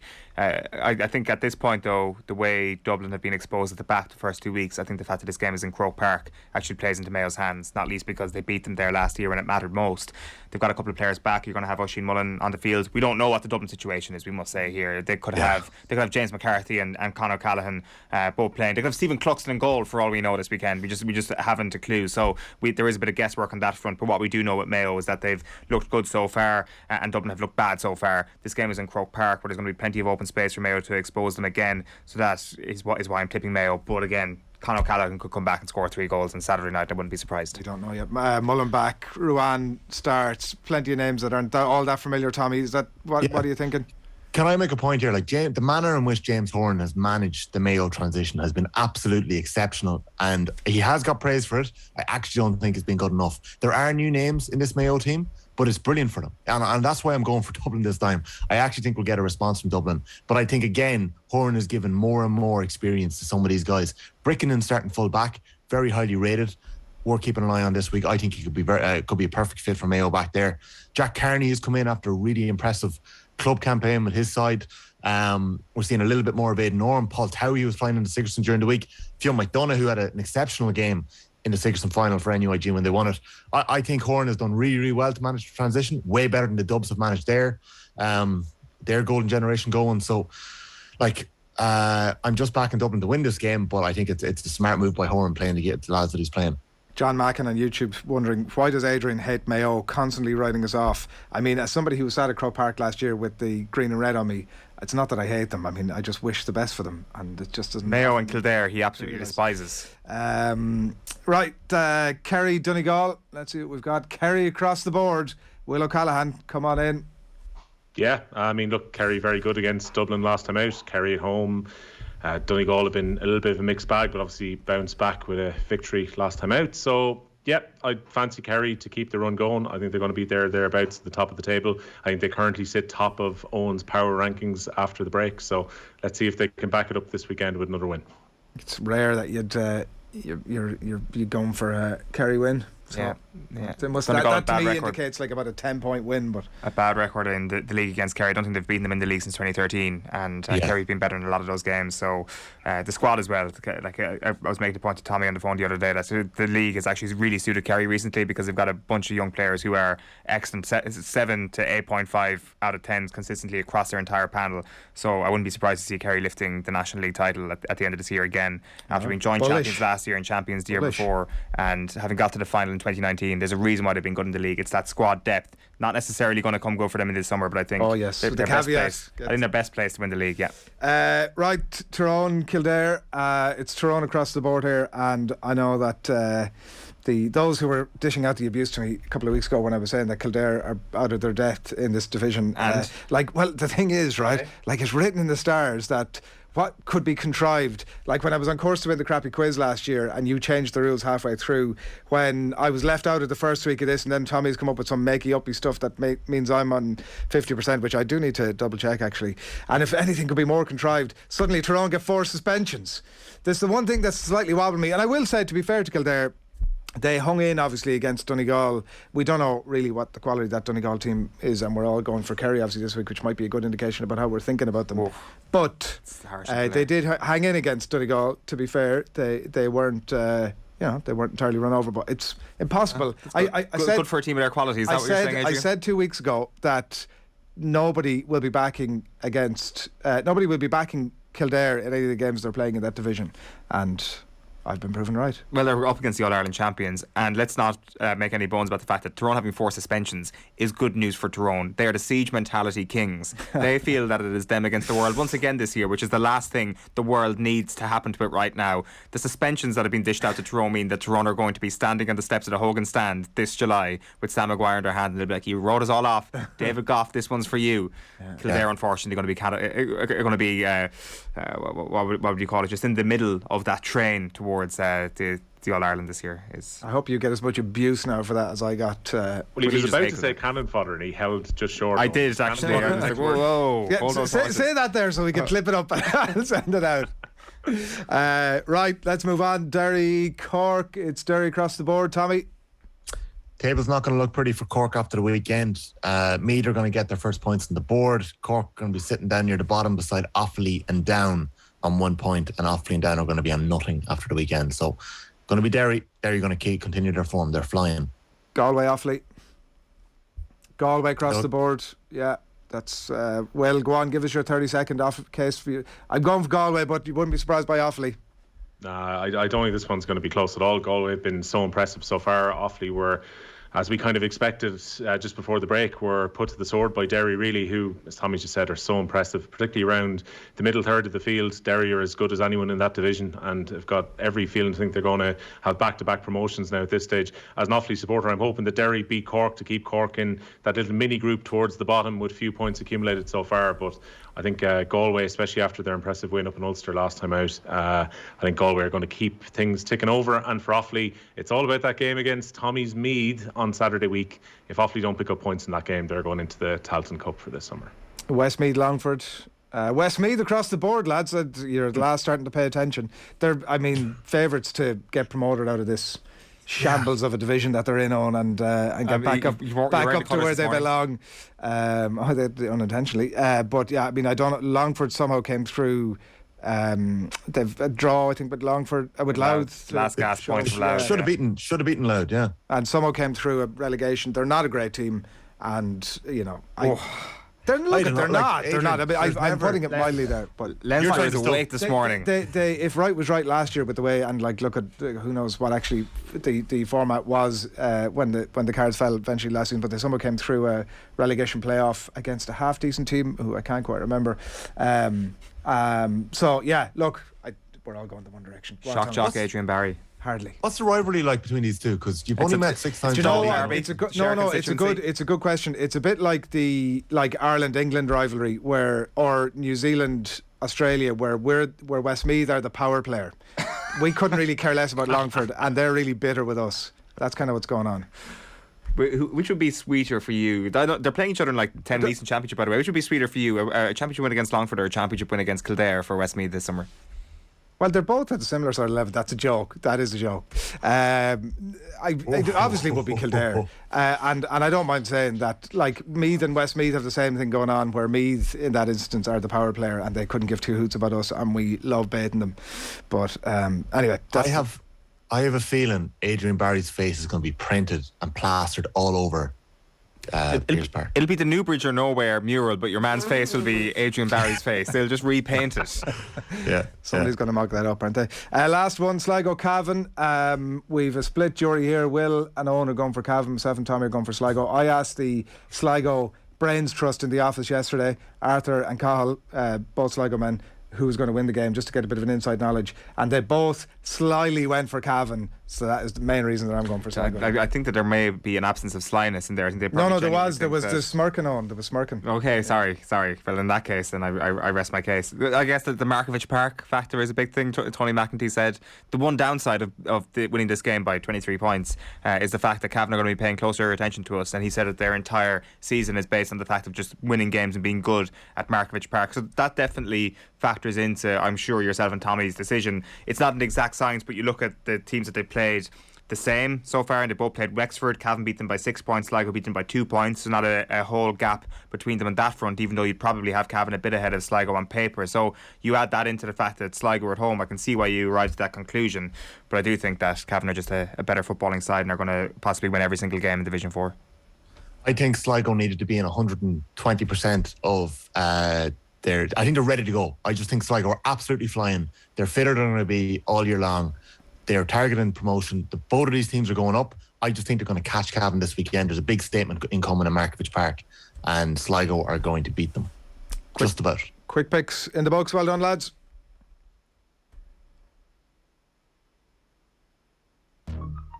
I absolutely adore them lads. I have unbelievable time for them, but they're a great bunch, but it's not acceptable. Irish rugby stars Hugo Keenan and Stacey Flood have been unveiled as Energia's new rugby ambassadors. They're going to represent their multiple rugby partnerships from grassroots right the way through to the international stage. And this season, Energia helping fans play their part in becoming more sustainable and environmentally conscious through its Ireland's Greenest fan campaign. Delighted to say Ireland fullback Hugo Keenan joins us on the line now. Good morning to you, Hugo. Hey guys, thanks for having me on. Thanks a million. Are you environmentally conscious? Are you sustainably conscious? How does that play its part in your life? Yeah, I think everyone sort of has to. It's obviously becoming a big issue these days. So if we can all do little bits and make a small difference here and there, I think it'll go a long way. And I think Energy are great pushing that. And yeah, delighted to be working with them over the next few years. How sick of the side of France are you? Yeah, still haven't gotten over it. I'm not going to lie. No, it was a very disappointing one there on the weekend. So it's sort of tough when you have a few days off. We're not into camp until tomorrow. Sometimes you just want to get that review over and done with and take the learning so that you can just move on. So. It was a tough game now, and we're all bitterly disappointed. But at the same time, there's plenty still to play for in this competition, and I think we'll come together, have 2 good days now, and then it'll be all the focus will be on Italy and trying to get the maximum points in that game, and then for the rest of the Six Nations, and see where that leaves us at the end. What's it like when you have those few down days? You haven't got the training ground to get back onto. When you're left to kind of stew on it, I suppose, a small bit. Are you obsessing about it now? Like, are you thinking about if only this and if only that? Because it was a game of fairly fine margins. Unfortunately, you probably do. Yeah. It's you try not to. You try switch off and distract yourself from it. It's nice getting back home, meeting a friend or two and distracting yourself in that regard. But it does linger with you a bit, I'm not going to lie.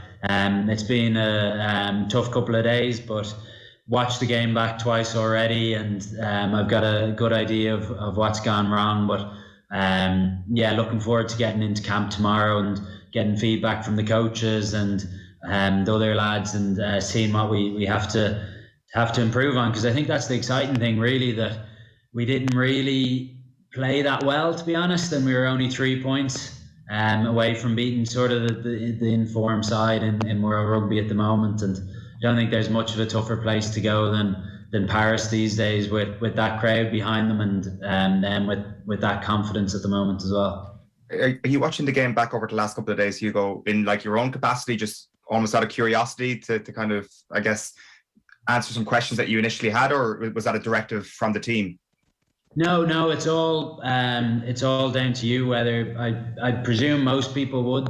I think you don't really get to, I suppose, international level without reviewing yourself pretty rigorously, and so yeah, maybe looking at what I could have done better personally, but then also how we can improve as a team and as a back line, and even as a unit in the back three and stuff. So you try come in with a point of view for tomorrow, and give a bit of feedback on what you're feeling and what you were sort of thinking in the game and looking back at it now. That's really interesting, because I often had it down as like a sort of Clockwork Orange scenario where the coaches would almost force you to sit back and watch it, but clearly you've been proactive about this. What do you gain, or what do you learn in the second rewatch that you don't see in the first rewatch?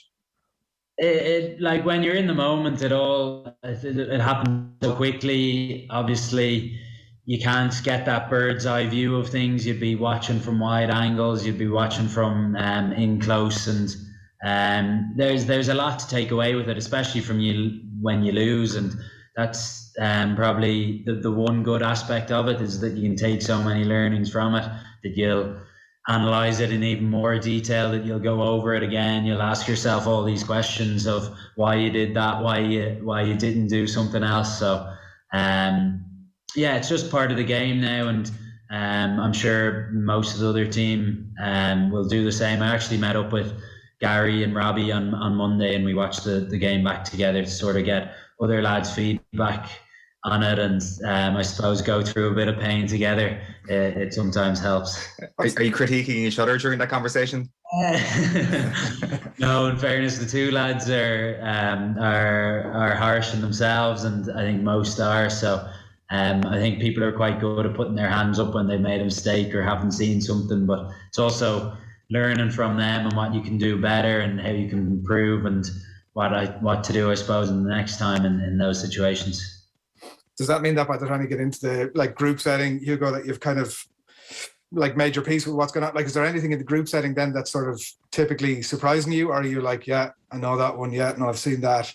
There is a bit of that, yeah. You know what's going to come, but I suppose that's the beauty of having great coaches in our camp, and that they'll see different things from their perspectives and from, I suppose, a coach's eyes. And I'm sure I might have missed a few things watching it back that Catty or Faz will pick up on. So no, you never know everything going into meetings, and there'll be some things you might think will pop up and they'll critique, and they might not, and other things you might have thought you've done all right, and they'll be nitpicking. So it's a bit of a balance.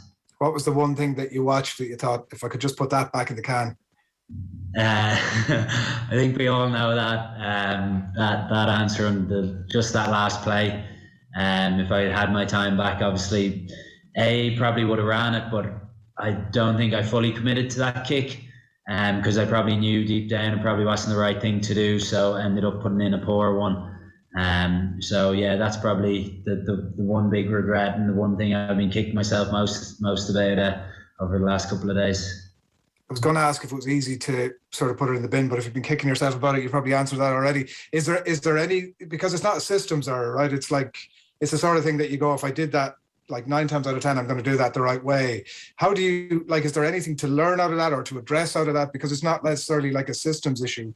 It's just obviously something that went wrong in that minute. Yeah, it's just a decision making, I suppose. It's just staying calm in those pressured moments, and you just got to learn from these and make sure it doesn't happen again. And that's really it. Yeah. Outside of the likes of us obviously asking you about it, you mentioned your friends and family earlier on. Do they know well enough to just leave clear now, or is there still, have you got to do the obligatory, look, it could have gone a different way, or how do you manage that? Exactly, yeah. No, they've been all right to me, in fairness. I was probably lucky enough that my parents didn't get back from France until yesterday. They made a long weekend out of it, so They weren't around too much to annoy me, but I went for a walk with the old man last night and the dog, so we chatted a small bit about it. But they know not to pester me too much about it, but at the same time want to see how I'm feeling and always have the best intentions for me. And and then the friends will give me a bit of a slag, and they always try to keep me grounded, and there's no better men to do it. So it's good having that though as well. Do you read much of their, or watch or listen to much of the reaction, or are you trying to cause it yourself away? To be honest, no, I don't. I try just ignore it all, whether positive or negative. You might have one or two people sending it on to you on WhatsApp, and you give them a thumbs up emoji or something. But no, you just can't get into that. It'll affect your mindset, just what you're thinking, and I suppose just in the long run you're better off not doing it. So no, I'll take the opinions of the people in camp, the coaches, the players, and the people close to me. So that's what really matters, and try learn off them, and improve myself then. Yeah, being polite and dismissive all at once is a skill in itself. We haven't really had a chance to chat to you very much, Hugo, since you've come in, but it's been incredible, really, over the last couple of years, how quickly you've made that fullback shirt your own. And like, there's been nobody really having a great conversation about sort of life post Rob Kearney. Almost, it's just a given that you're there, and the quality of the job obviously that you're doing. But was it always fullback for you, or was there a bit of switching around coming up through the grades? No, there's a bit of switching. I started out in Blackrock as a 10 up until about fourth year in school, and I was never really on any of the good teams, to be honest. And then a coach in fifth year moved me to fullback and wing, and I suppose that's sort of where I found my feet, and finally got into that Blackrock team in sixth year, and played SCT then, and then it sort of just kicked on from there, and I've always stayed in the back three. I suppose did my time at the sevens, where I played a bit out half there as well, which sort of just feeds into the skills I suppose needed in the 15s game, which was great. So there was a bit of chopping and changing, but no, fullback would be my favourite position. But if I'm needed to be stuck out in the wing, I'll happily do it. How much does playing fullback get helped by the fact that you do have a bit of experience at out half? Because there's always this conversation about, dual playmakers and, moving someone at 10 back to 15. I guess to a point you've got that experience at 10, and I presume it helps your understanding of what you need to do as a 15. Yeah, definitely. I think it's the game's come to the point where you can't really rely on your out half to be making every decision, to be getting every ball going through his hands. And I think that's something we've been working on in Leinster and Ireland in terms of the outside backs, centres, back three, I suppose, getting our hands on the ball and being able to slot in first receiver when needs be. So I think it definitely did help that experience playing there in the sevens. I know it's obviously a different game, but and then also in training, that you're always encouraged just to slot in wherever's seen fit. And I think it's something that I've been trying to improve on, and I still need a good bit of work to catch up on the likes of Joey and Sexto and Jack, because they're just a different level at that first receiver playmaking at the moment, aren't they? What's the bit of fullback that you enjoy most, Hugo? It's such a varied position, isn't it? What's the bit that you're like, that gets the juices going the most? I suppose there's a bit of freedom when I enjoy it when there's any turnover ball. You can see the whole picture coming from the backfield. You're sprinting onto it, and it's a bit of excitement because you can see the space, whether it's in the backfield, whether it's out wide, whether it's in and around the ruck. So that, and then I suppose I like the aerial side of the game. It's all those competes. I think it's gone such an important aspect of the game at the moment. I think South Africa have sort of dominated and brought that sort of game plan onto teams, and some have followed sort of that contestable kicks, and I suppose that's your bread and butter as a fullback and something I enjoy, and was lucky enough to see Rob Kearney dominate those airs and learn off him for years, and hopefully try to do the same now. Yeah, you were 10, I think, when he came into. My maths are correct. When he made his Ireland debut, which is incredible. Was he a guy that you were looking at, like you mentioned about your career through the grades of Blackrock? Was he a player that you were looking at? Is he somebody that you would have tried to emulate, or were there others? Yeah, no, definitely. Like there was always him. He's had such a successful career. Like probably the most successful in Irish rugby. So you're always striving to emulate that, and such a good player in his heyday. There's also Ben Smith from New Zealand, who I also just loved watching, that sort of versatility, sort of free-flowing rugby player. So he was always someone I admired and tried to, I suppose, base my game around as well. Was the pace, the raw pace, always there, Hugo? Was that essentially why you get moved back to fullback in the school days? I suppose there's a bit in my family. My older brother would have been a bit of a sprinter. So I think he still holds the Blackrock College record for 100 metres. He probably still claims he's faster than me, even though he's an accountant working 9 to 5. But so I suppose there was a bit of a natural, I suppose, sprint ability. Yeah, but I think that came sort of later in my days and in school. But I still think I've got a bit of catching up to do with the likes of Rob Balakoon and stuff in camp. Yeah, your brother would say that accountants can be speedy as well. I mean, that's just to tear them all with the one brush. Is there a point where you start working on that? Because obviously you need to have the raw ingredient of being naturally fast to be a great runner on the pitch. But is there a technique that you add on? Is there a specific bit of training that you do to add the icing on the cake? I think we're lucky enough to have like such good S&C staff and whatnot in the provinces, in both in Leinster and in Ireland. Like they're all highly qualified in like plyometrics, and we've Jason Cowman in Ireland and Joe McGinley, but then even Nick Winkleman's done a bit of work with the sevens team and 15s on natural, actually sprinting mechanics. So I think sevens helped me in that regard, sort of opening up and I suppose using your speed to the best of the ability. So I suppose it's been a gradual process now. Yeah.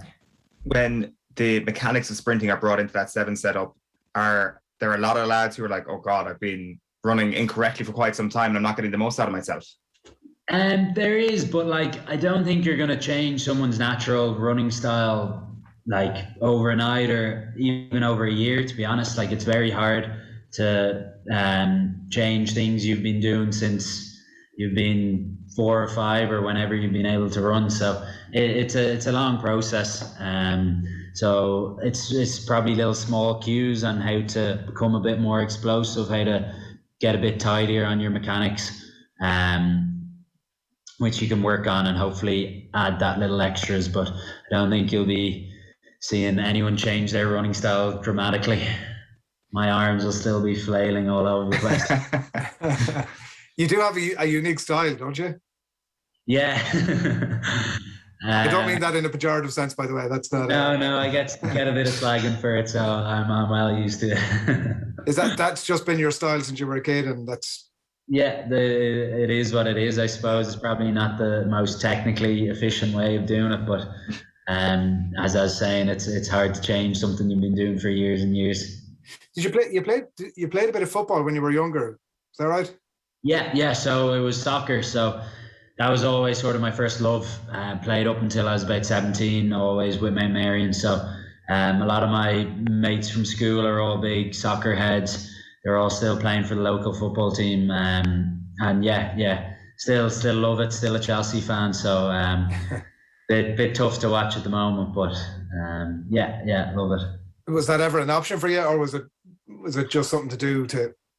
No, I was never going to kick on to that next level. And then sort of being in a school like Blackrock, rugby is always the main sport. And sort of when I started pushing on with rugby in 5th and 6th year, I sort of put the soccer to a side and wanted to focus on that because I suppose grow up watching these Leinster teams be successful, these Irish teams, and you just want to, I suppose, give a shot at that. Yeah. Were you, what position were you? I was the centre mid, but To my reluctance, as I got a bit older, I was moved back and back into centre back, and that's where I sort of finished out my career. Like a reverse Paul McGrath situation. Exactly. Do you get over to Chelsea at all?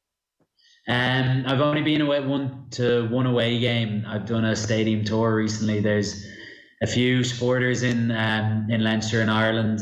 Luke McGrath, James Ryan claims to be a Leinster supporter, even though he knows nothing. And one of the physios. So we said we'd try get over for a game, but there's always a clash with rugby, unfortunately, just with the seasons aligning. But yeah, it's on the to-do list. Yourself, Luke, and James Ryan would be of the perfect age, I assume, to have just hopped on the Chelsea bandwagon once Abramovich took over. That's what happened here, right? I'll give you that much for James, but in fairness, me and Lukey, I think, might have been influenced by our parents. My old man and younger brother is a Chelsea man, so I'd like to think I'm not a bandwagoner, even though it's been a few good times recently.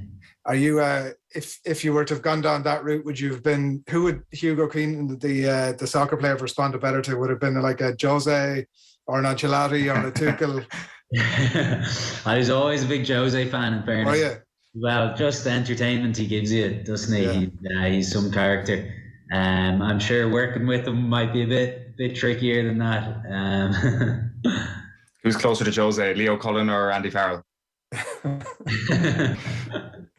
Oh, geez, I don't want to be getting myself in trouble, so better not answer that. This is where you need to be dismissive and polite, Hugo. Well, look at thanks, William, for chatting to us over the last 20 minutes or so. Your career has really been an unbelievable thing to watch over the last couple of years. I'm sure there's plenty more to come as well. It's Hugo Keenan, along with Stacey Flood, unveiled as Energy as new rugby ambassadors, representing their multiple rugby partnerships from grassroots right through to the international stage. This season, Energy helping fans play their part in becoming more sustainable and environmentally conscious through its Ireland's Greenest Fan campaign. Hugo, thanks a million. Cheers, Adrian Owen. Thanks a million. Thanks for having me. OTB AM on OTB Sports Radio, Ireland's first and only sports radio station. Are you a fan of the small ball? The only sport I can think of where no rims makes a huge difference is baseball. The weight of the baseball is 145 grams, so that's 30 grams heavier than a sliotar. So the weight of the ball has absolutely nothing to do with it. Jealous of all the inside analysis and crack on the football pod? Well, we've got you covered with the Hurling pod. Join myself, Will O'Callaghan, along with James Skehill and Paul Murphy for the best insight this hurling season. Keane is part of the year, and it was so good to give it from next year. Coming soon to OTB Sports. FBD Insurance knows this sound spells trouble for van drivers. But if you're an existing FBD customer, you'll get 15% off a new van insurance policy. It's how we're keeping you and your van on the road. Visit fbd.ie or contact your local branch. FBD Insurance. Support. It's what we do. Terms and conditions apply. 15% discount available on new commercial motor policies only when an existing FBD farm, business, car or home policy is in place. FBD Insurance Group Limited, trading as FBD Insurance, is regulated by the Central Bank of Ireland. Commercial motor insurance is underwritten by FBD Insurance plc. OTB AM. With Gillette, put your best face forward with our new and improved razors. Chris Waddle. Oh, you're kidding me. September. Kyle Lafferty. Are you joking me? Is that right? I know it's not right. Anybody else? Leash, was it? Like, that is one of the most stupid questions. Darius Vassell? Seriously, you all need to just stay quiet. This is getting really annoying doing this quiz. What is going on here?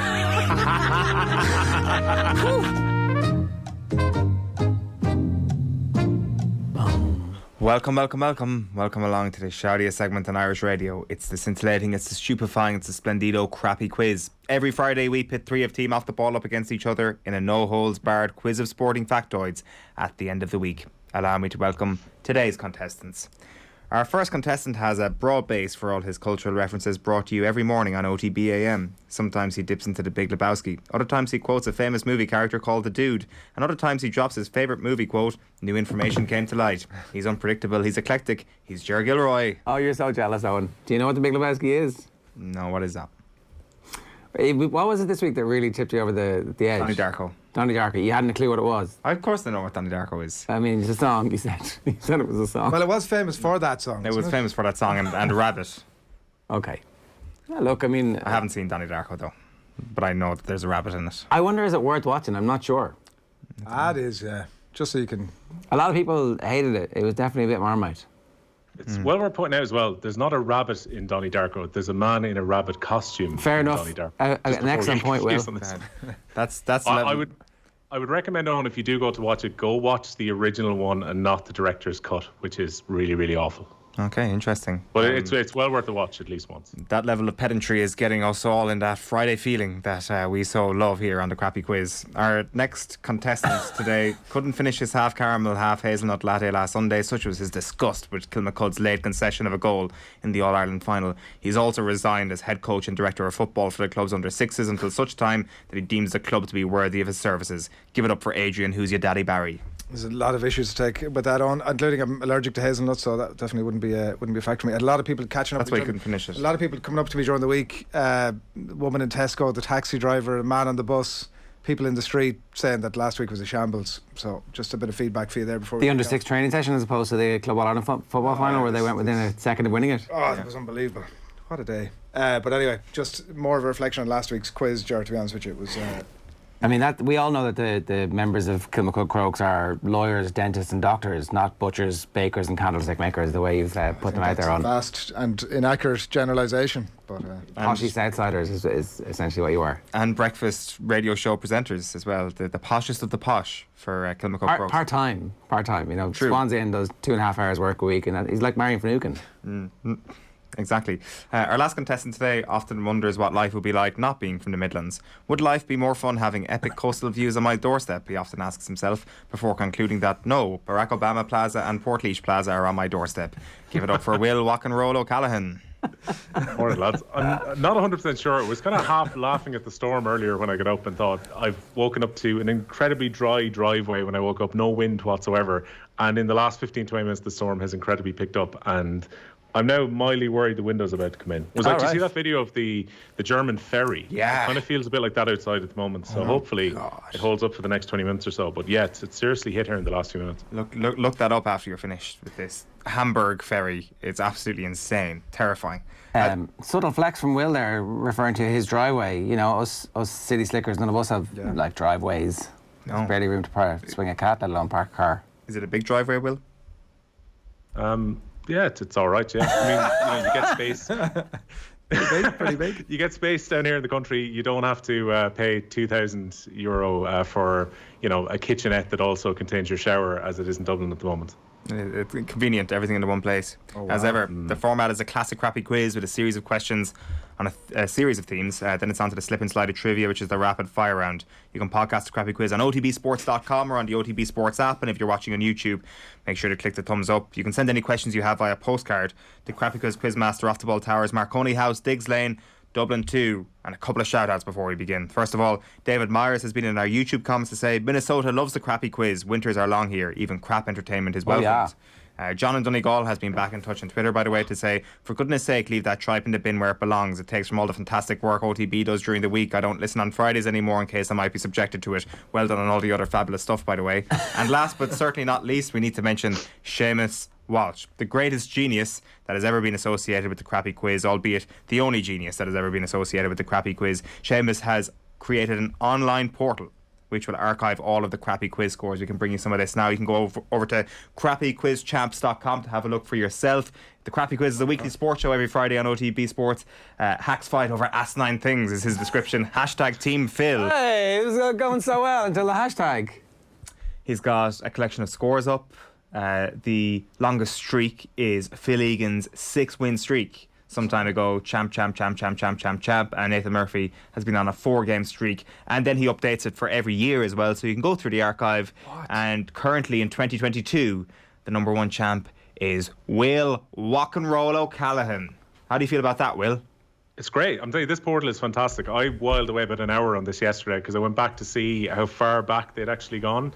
And there are links to the YouTube. Basically, we started putting the crappy quiz up on YouTube, I think, late 2017, early 2018. And the person who's compiled this has put the effort to put a link to every single episode of the crappy quiz there as well. Now, this is an incredible resource. I was kind of half joking on Twitter about this, that the GAA can't even keep track of the top scorers within their championship. They need to employ this guy to go back through history and actually make a site for That's them. a great idea. We can be his number one referee on his CV. What's his name again? This guy proper? At SE Walsh is how you follow him on Twitter. Seamus is his name. So Seamus Walsh, I presume, is your full name. Thanks a million for all that. A serious amount of work has gone into it. More work that's ever gone into the actual quiz itself. Round 1 is the boring questions round. It is never multiple choice. Sure, you're first up. Who was the youngest Super Bowl winning head coach until Sean McVay last weekend? Who was the youngest? There was only 2 previous ones in their 30s. It was Sean Payton and or somebody else older than that, who as in before that, whose name I can't remember. I'm going to have to go Sean Payton. It's Mike Tomlin. Oh. The other one in their 30s, I think, was John Gruden, actually. All right. Was Payton not young when he... I'm not sure. He might have been young, but he might have been early 40s, I think. I saw that. But anyway, Mike Tomlin was definitely the youngest before Sean McVay. Adrian, who was top point scorer for France in the last Six Nations campaign that saw them crowned champions? Oof. Bum, bum, bum, ba-da-bum. Oh, who would it have been? They've been through a string of out halves before Entomac. I'm going to go with Uge. No, it's not Uge. It's Morgan Parra. Parra. 2010 was the last time they won the Six Nations. He kicked their points that year.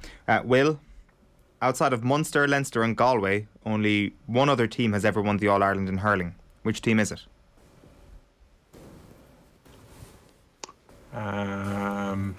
This is testing your credentials as the host of the new Small Ball Show. Are you calling it the Small Ball Show? Is that the... No, I think we'll call it the Hurling Pod in a very unoriginal move. Can I go for London on this one, Owen? You can, and you be correct. Will O'Callaghan proves his credentials.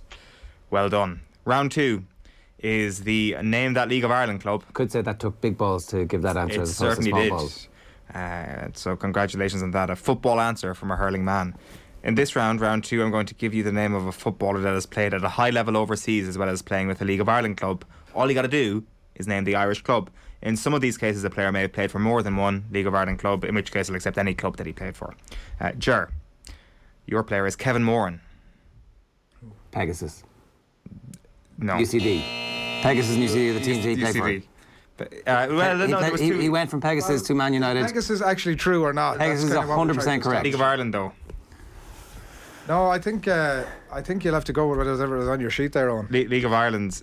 He played for 2 League of Ireland clubs. Yeah, no, I think you're right, Owen. I think you have to stick to your guns there. I mean, he did say UCD right after, which is correct. No. You got to take, but you got to take the first. You can, that's fine. So I get to say 2 clubs as well. Is that? No, fair point, Adrian. No. Hang on, you can't. You've just been talked down from what your decision was. You can't do that. You either get. So hang on a second. You're saying now you can be got at. No, but you're saying Razzie Rasmus here has changed the rules, and you're that whatever the guy was the second time around. He didn't change the rules. 600 minutes game. He didn't change the rules. He reminded me of the rules. Exactly. No. This is it now. This is the line in the sand. It was correct. Pegasus is the team. It's not the correct answer. I wouldn't have accepted Pegasus or Rangers AFC. I would have accepted Bohemians or UCD. He went from Pegasus. Yeah.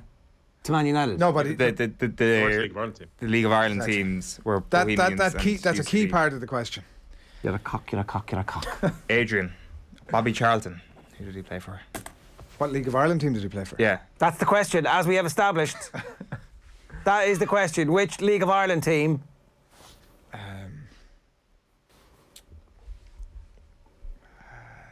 That was a UK Office reference. Did you get that? Do you know what the UK Office is? Heard of it. It's actually just called The Office. The UK Office is kind of a retrospective. You guys all call it the UK Office because you're too thick to remember that there was an original office, and it's like, oh no, there's only one office. I'm going to say there's some sort of a John Giles link here, and it's probably the wrong thing to do to go with the obvious answer, Shamrock Rovers. No, it's not. Waterford. It's Waterford, indeed. We all know this one. Well, this is ridiculous. This is ridiculous. You still have time to fix this. Well, before Waterford. You said no, I said UCD. Waterford. It's already said no. Oh, I thought that was the way it works. Well, who did Shane Long play for in the League of Ireland? Cork City. Sorry. Like, I mean, I came in today with the express intention of not having round three. effing rant. Round three. Jesus Christ! That's why he's the champ. That's why he's the champ in 2022. That's why he's leading the leaderboard. You know, I'm not convinced either of you would have got Cork City. Stop. You're joking. I'm not convinced either of you would have got that. To be honest, absolutely outrageous. Like, pretty famous. It's outrageous. It's a famous club. So was Bobby Charlton playing for Waterford and Kevin Moran playing for Bohemians and UCD. Not as recent as Shane Long. He was a sign from Pegasus. That's what he was associated with. He played Gaelic football. Yeah, he did. Like, go on. Nonsense. You're running us through nice information there. Round 3 is the Pass the Parcel of Doom round. In this round, all you've got to do is give me a name that's on a list of names, and the Parcel of Doom keeps passing until you can't give me a name. What club did Gavin Bazunu play for? And then the last one who is standing. That's basically the same question. It is, exactly. That woman in Tesco who was outraged about last week's quiz is not going to be happy. Finally, I believe she exists. There are no Tesco's around Kilmacud.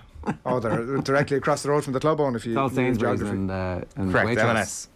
Sure. Shout out to Mark Dunning, by the way, who came in with the following question. Can you name an England player who has missed a penalty in a shootout at a major tournament? Mark also added, I've noticed Adrian Barry is a small bit pedantic about these things, so no, the Nations League is not a major tournament, and a keeper's save is counted as a miss. Rashford is correct. It goes to Adrian next. Pierce, yeah. He's got his. I'm writing. No, like, I'm sorry. It's unacceptable behaviour. He's got stuff down the screen. Will? Gareth Southgate. Gareth Southgate is correct. Saka. No, first answer. It's come on. I'll accept Saka. You're being kowtowed now because this is what happens. Right? He creates such a fuss with the referee in the last question. No. They're pretty much all the answers that I would have had. How did you accept that? Tommy Rooney is just the producer of the show is trying to overrule the quizmaster. How do you know? How do you know what Tommy Rooney's saying? WhatsApping. I see you're on your phone checking answers. I'm gonna say Harry Maguire. No, not Harry Maguire. Will? So, hold on. Does this have to be in a penalty shootout, Owen, or is it a penalty missed at just a major tournament? At a shootout? Penalty in a shootout. Okay. Harry Maguire. He's already said Rashford. Raheem Sterling? No, not correct. Oh, I did miss one. Does Jared have to give a right answer? No, I don't have No, Jared gets the point because we started different. But who do you have gone for? I don't know. I've nothing more to say. I was pretty close to the end there. Nobody said. I mean, that point should be Will's. When you say, what's that? If ever anybody is in doubt that you're an idiot, don't open your mouth and remove the doubt. So I'm saying nothing. Exactly. So the ones you didn't get were Waddle, Paul Ince, David Batty, David Beckham, Darius Vassell, Beckham, funny enough, Frank Lampard, Stephen Gerrard, Jimmy Carragher, Ashley Young, Ashley Cole, Jordan Henderson, and Jadon Sancho were the answers. Sancho. I would have guessed Beckham at a push. That's that. Adrian, you're leading us off on this one. Can you name a team outside of England, Spain, Italy, and Germany that have made the knockout stages of the Champions League since and including the 2011-2012 season? Sorry, start again. England, Spain, Italy, and Germany. Yeah. Can't say those. Can't say those. Name a team who's made the knockout stages of what tournament? The Champions League. Oh, Champions League. PSG. Since when? Since 2011-2012, and it includes that season. Correct. Will? Salzburg. Salzburg is correct, Ger. Monaco. Monaco, yeah. Ajax. Ajax is correct. Will? Porto. Porto is also correct. Oh, balls. England, Spain, Italy, Germany leaves me with another Dutch team. I'm not going to go there.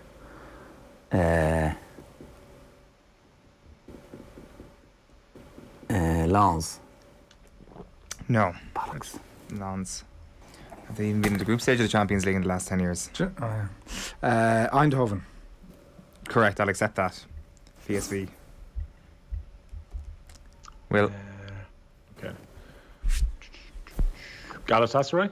Yeah, correct. Adrian? I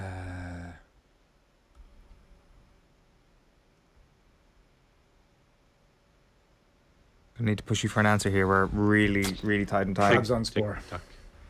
Trasbons. No, that's not correct. So Will O'Callaghan gets the point. Let's run you through all the rest of them.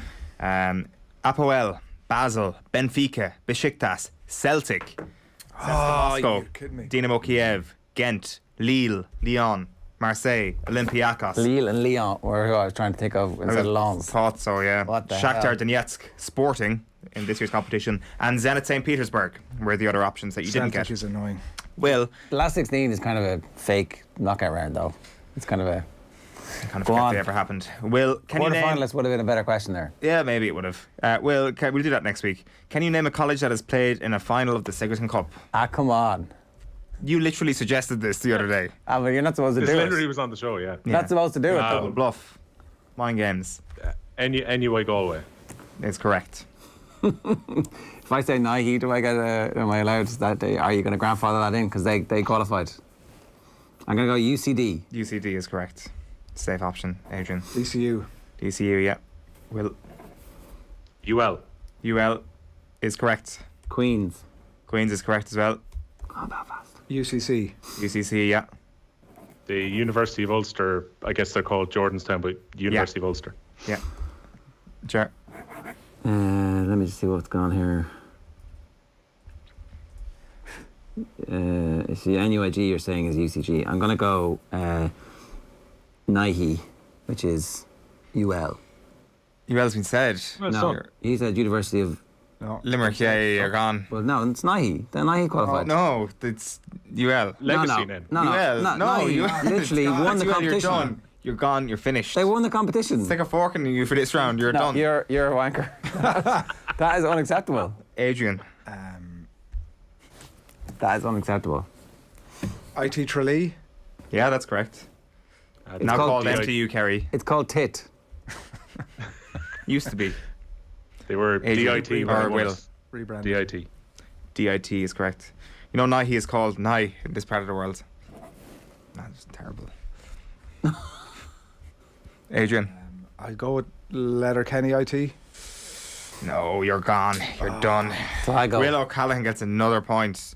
He's racing away. The ones you didn't get were Garda College, Maynooth University, MTU Cork or CIT, Sligo IT, St Mary's, and Trinity College Dublin. No They've way. all made the final of a Sigerton Cup. Sure. No way. Come on now. Yeah. I don't believe it. I actually don't believe that. Didn't we see GAA being played normal people? That was the real sign. Yeah, the Tree gave it up when he went to Trinity. Yeah, well, that's a good point. That's why they didn't win that final. They're not allowed to play. They weren't certainly allowed to play GAA and College Park. It was a rugby pitch. Yeah, I can imagine. Round 4 is the Fun Free Magic number round. Contestants get 3 points for getting the number exactly right. If no one manages that, the nearest contestant who doesn't go bust gets 2 points. The second closest gets 1 point. I'm going to state that we can only accept the answer that's written on your paper, and I'm also going to ask for your pens once the music ends. So if you don't mind, give us the following number. The number of Tyrone players sent off against Armagh 2 weeks ago, plus the number of times Tiger Roll has won the Grand National, plus the number of Premier League hat-tricks scored by Raheem Sterling in his career, plus the number of tries Ireland have scored in this year's Six Nations so far. Your 30 seconds expire when Sinatra sings Bright Shiny Beads. So, how many players did Tyrone have sent off against Armagh in the National League 2 weeks ago? How many times has Tiger Roll won the Grand National? How many times has Raheem Sterling scored a hat-trick in the Premier League? And how many times have Ireland scored a try in the 2022 Six Nations? The Grand National is a horse race, Adrian. Bubbles, bangles, bright shiny. He's not laughing at that. No, he's not. Will? It's too serious. I've no idea about the Raheem Sterling one, but I've gone 15 as my total. 15. Okay, I've got 16. 16, Adrian? 21. 21. Ger gets 2 points. Will gets 1 point. Adrian gets nothing because he went bust. So, let me just add those scores up. The answer was 18. So again, I was closest, and I get shafted here. I see the way. Sorry, what was the answer? Was 18, and I said 16, and he said 21. Well, who was closest? The number of Tyrone players sent off against Armagh 2 weeks ago was 4.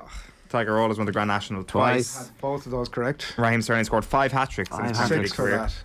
And Ireland have scored 7 tries so far in the Six Nations. Where did you go wrong, Adrian? I said 9 tries. That's a shame, isn't it? Jared distracted me with his nonsense. Too much latte drinking or too much cheese and wine? Too much hazelnut onto your head. Our winner tonight will be decided in the round that separates the men from the boys, the giants from the sleeping giants. It's a no theme in particular, ridiculously easy rapid fire round. The score you get in this round will be added to your score in the previous round, and there will be 40 seconds for everyone to answer from the same set of questions. It is Will 5, Ger 3, Adrian 0. So we'll start with Will, then on to Ger, and then on to Adrian. If you get a question correct, I'll keep asking you questions until you get one wrong, and then I move on to the next person and your correct answer. Can I just suggest that for crack, we actually make the loser go first, so there's at least some jeopardy here. Okay, will we do Adrian first, then Will, and then Ger? Is that okay, Will? From next week on. Yeah, okay, go on. From next week on. Will's accepting the terms here. All right, I'm just saying. You sure about that, Will? I mean, I'd bring it on, clearly, but... I don't mind. Let Adrian go first if he wants, but... You've got a 5-point lead on him, and we will go... Obviously, the first two questions are the It's hardest. reverse order, obviously. We will... No, but we'll go to Will second, in fairness.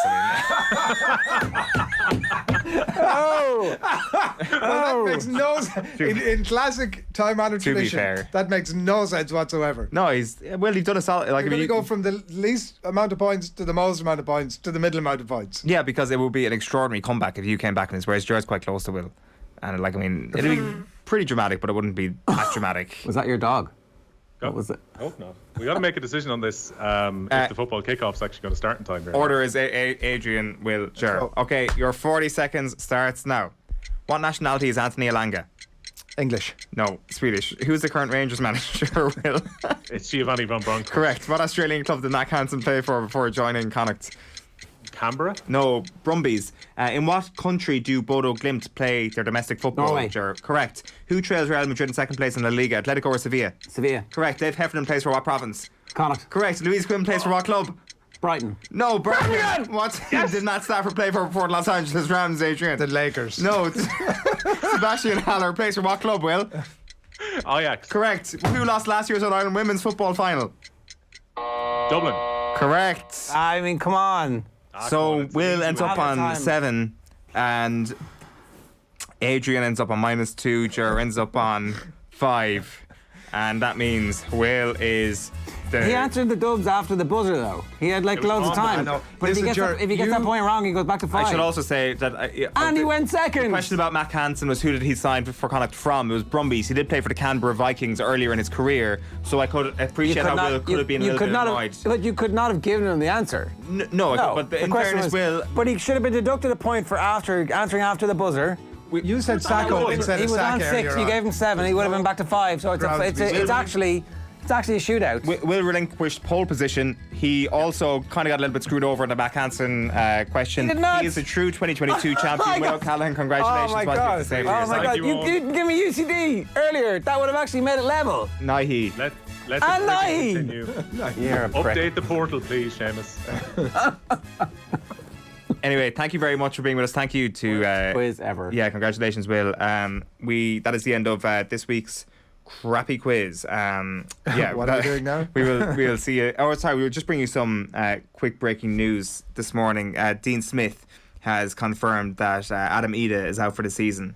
So the knee injury that was initially ruled as a knock is worse than first feared. So desperately bad news for Adam Ida. Really unlucky on that front.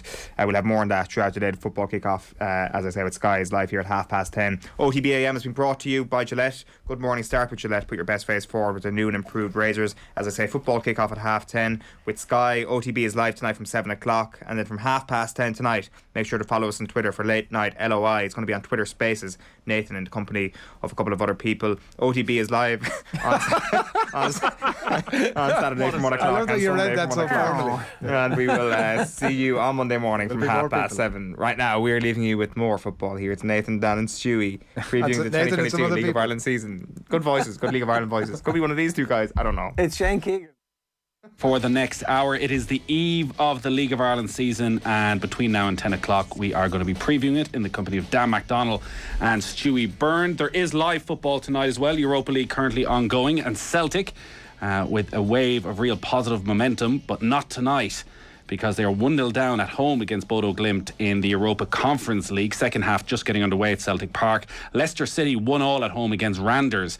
Same time gone, and that one at the King Power Stadium. The result of the night, without question, Rangers 4-2 winners away at Borussia Dortmund. That one in the Europa League playoff round. So a huge victory for Rangers over in Germany.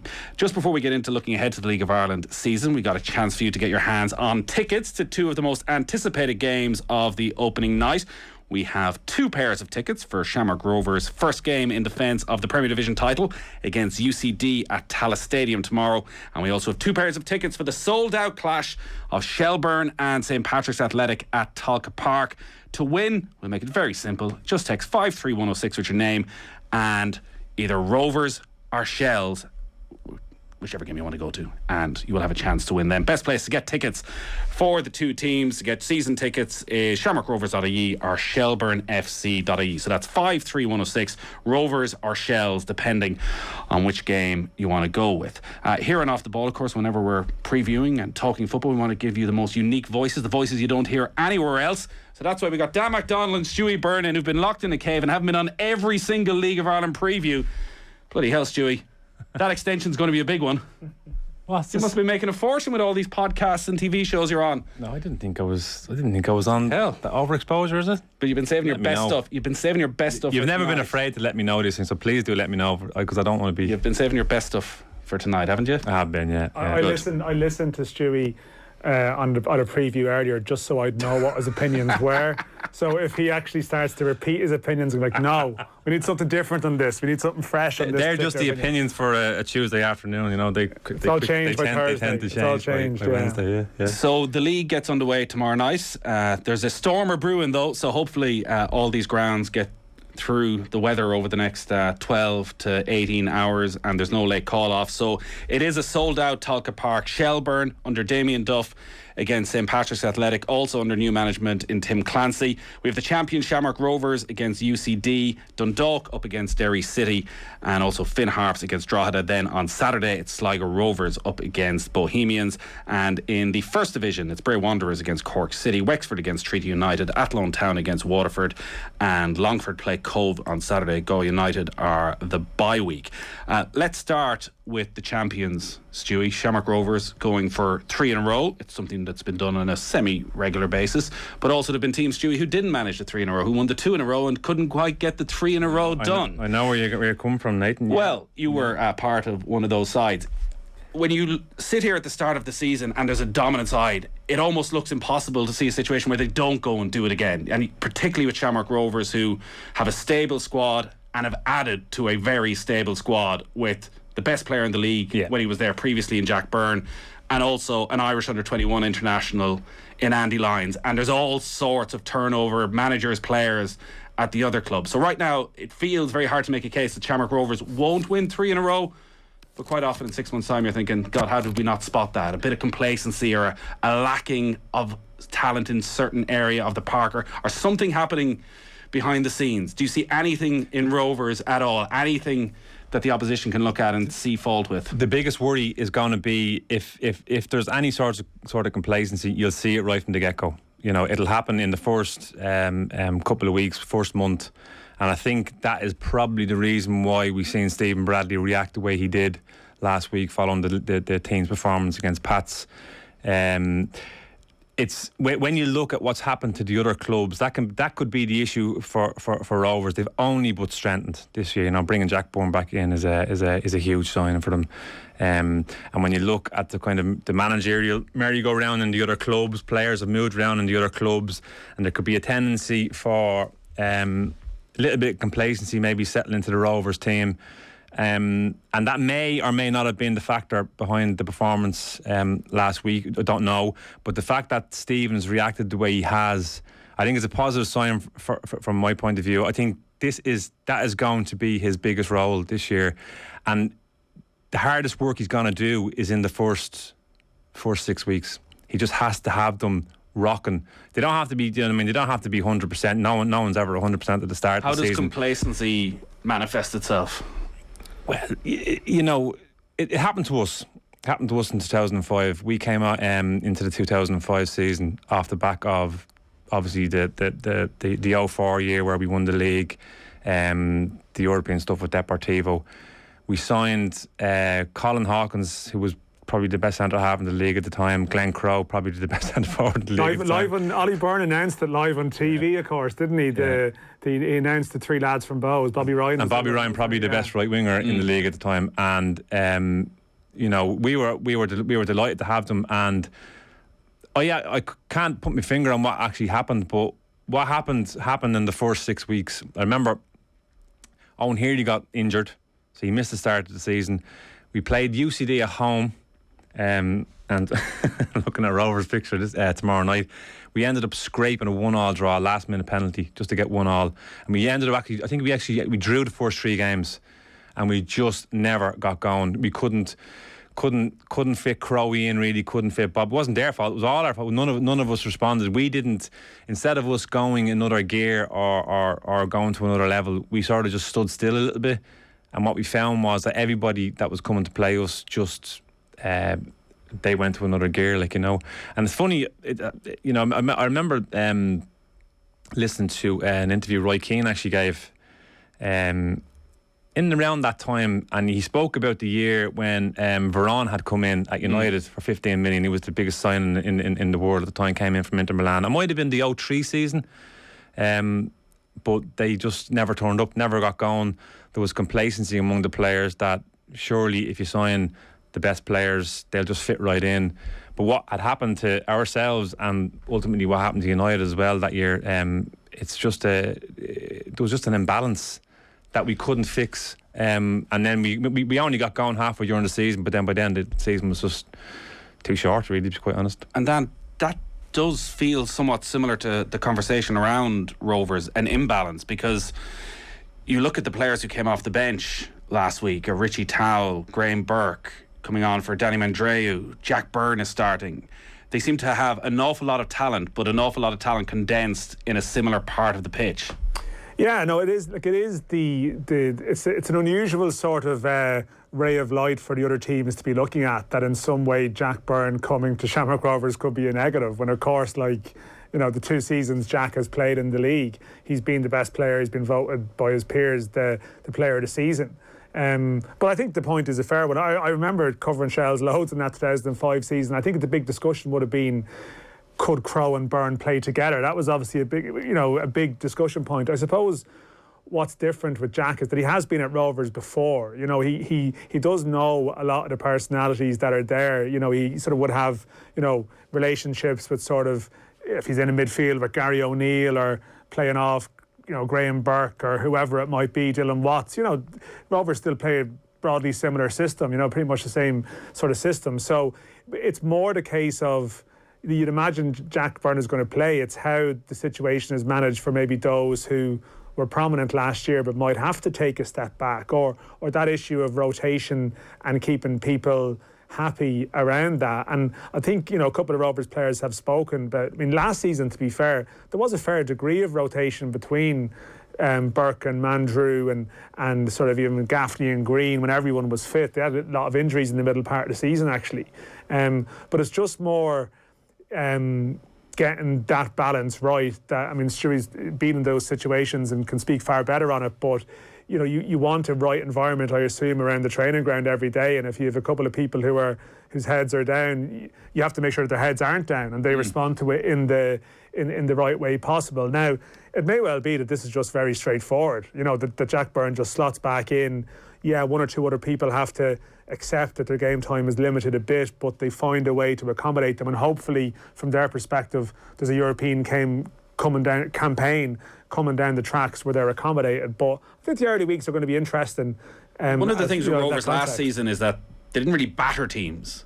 You know, they had a lot of games that they won late on. They had a lot of games that they won 1-0, 2-0. They had a huge April where, I mean, you would argue if things had gone wrong in April for them, it would have been a completely different picture. I mean, they picked up, was it 10 points from 12 in their first last minute. In the opening sort of 10 games, I think half of the games they got goals after the 88th minute or later that affected the result of the match. You know, to turn the loss to a draw or a draw to a win, which was extraordinary. And they weren't, no, you're right, like they weren't steamrolling teams. And I actually do think Jack Byrne previously, when he was in the league, he was brilliant at dominating some of those games against maybe the lesser sides, you know, so-called lesser teams, and that's when he really struggled against Longford and really struggled against Drogheda, and they were the games where they were getting late goals. And you sort of think Jack sometimes, you know, he can drop very deep and influence the game in those type of matches, and you would think that would help Rovers considerably this year. I can never figure out, watching Jack Byrne, where he should be playing. As Dan said, he can drop deep, he takes the ball off the centre halves. Like, do you just want him everywhere? Do you just expect he can pop up as the number 10 when he wants and trust him to be I don't like him. I don't like him dropping deep. I just don't. I as a just from watching him playing, I think it's important that that Stephen Bradley can kind of convince him that he's best and more effective in that middle final third of the pitch, and that's where he has that ability to get goals. Is the issue though that they don't need him there if they have? No, because they've got plenty of good players that can do that. That's where balance comes in. Speaking from a personal point of view, I had to completely change my game when Joseph N'Doh came into the club, or if I was ever playing with Wesley. Had to completely change. I would have been a box-to-box midfielder, love to get beyond centre forwards, love to make runs forward. Realised very quickly that Joseph or Wes, when they ever played central with me, they just weren't effective when they dropped in deep, because they're not hurting teams. Their ability is to pivot and sharp in small areas of the pitch and hurt teams in that middle final third. So had to completely change my game for them, and more than happy to change my game for them, because they're just so talented. And I think that there has to be a realisation, and I'm sure there is a realisation amongst the Rovers players, especially the players that have played with Jack. And that's something that the players can talk to each other about. And if they're hungry this year to go on another level and to do what I feel they need to do, and Dan touched on it there, Europe is a huge thing for them. That has to be their focus this year, and I think if that's their focus this year, that's what will set them up in the league. They mightn't get off to a flyer, but they have to make sure they're right and they're at it, because they have to build towards... So you don't see a danger in that of almost looking too far ahead or looking up rather than looking down? But there's always a danger that you get the timing of this all wrong. If your goal this season, your main goal this year, your goal is always to win. Your goal will always, if a club like Shamrock Rovers at this moment in time, your goal is always to win a league title, no doubt about it. And they know that now. But really, their goal needs to be progression, and they need to get to the group stages of a European competition. That's OTB AM with Gillette. Put your best face forward with our new and improved razors.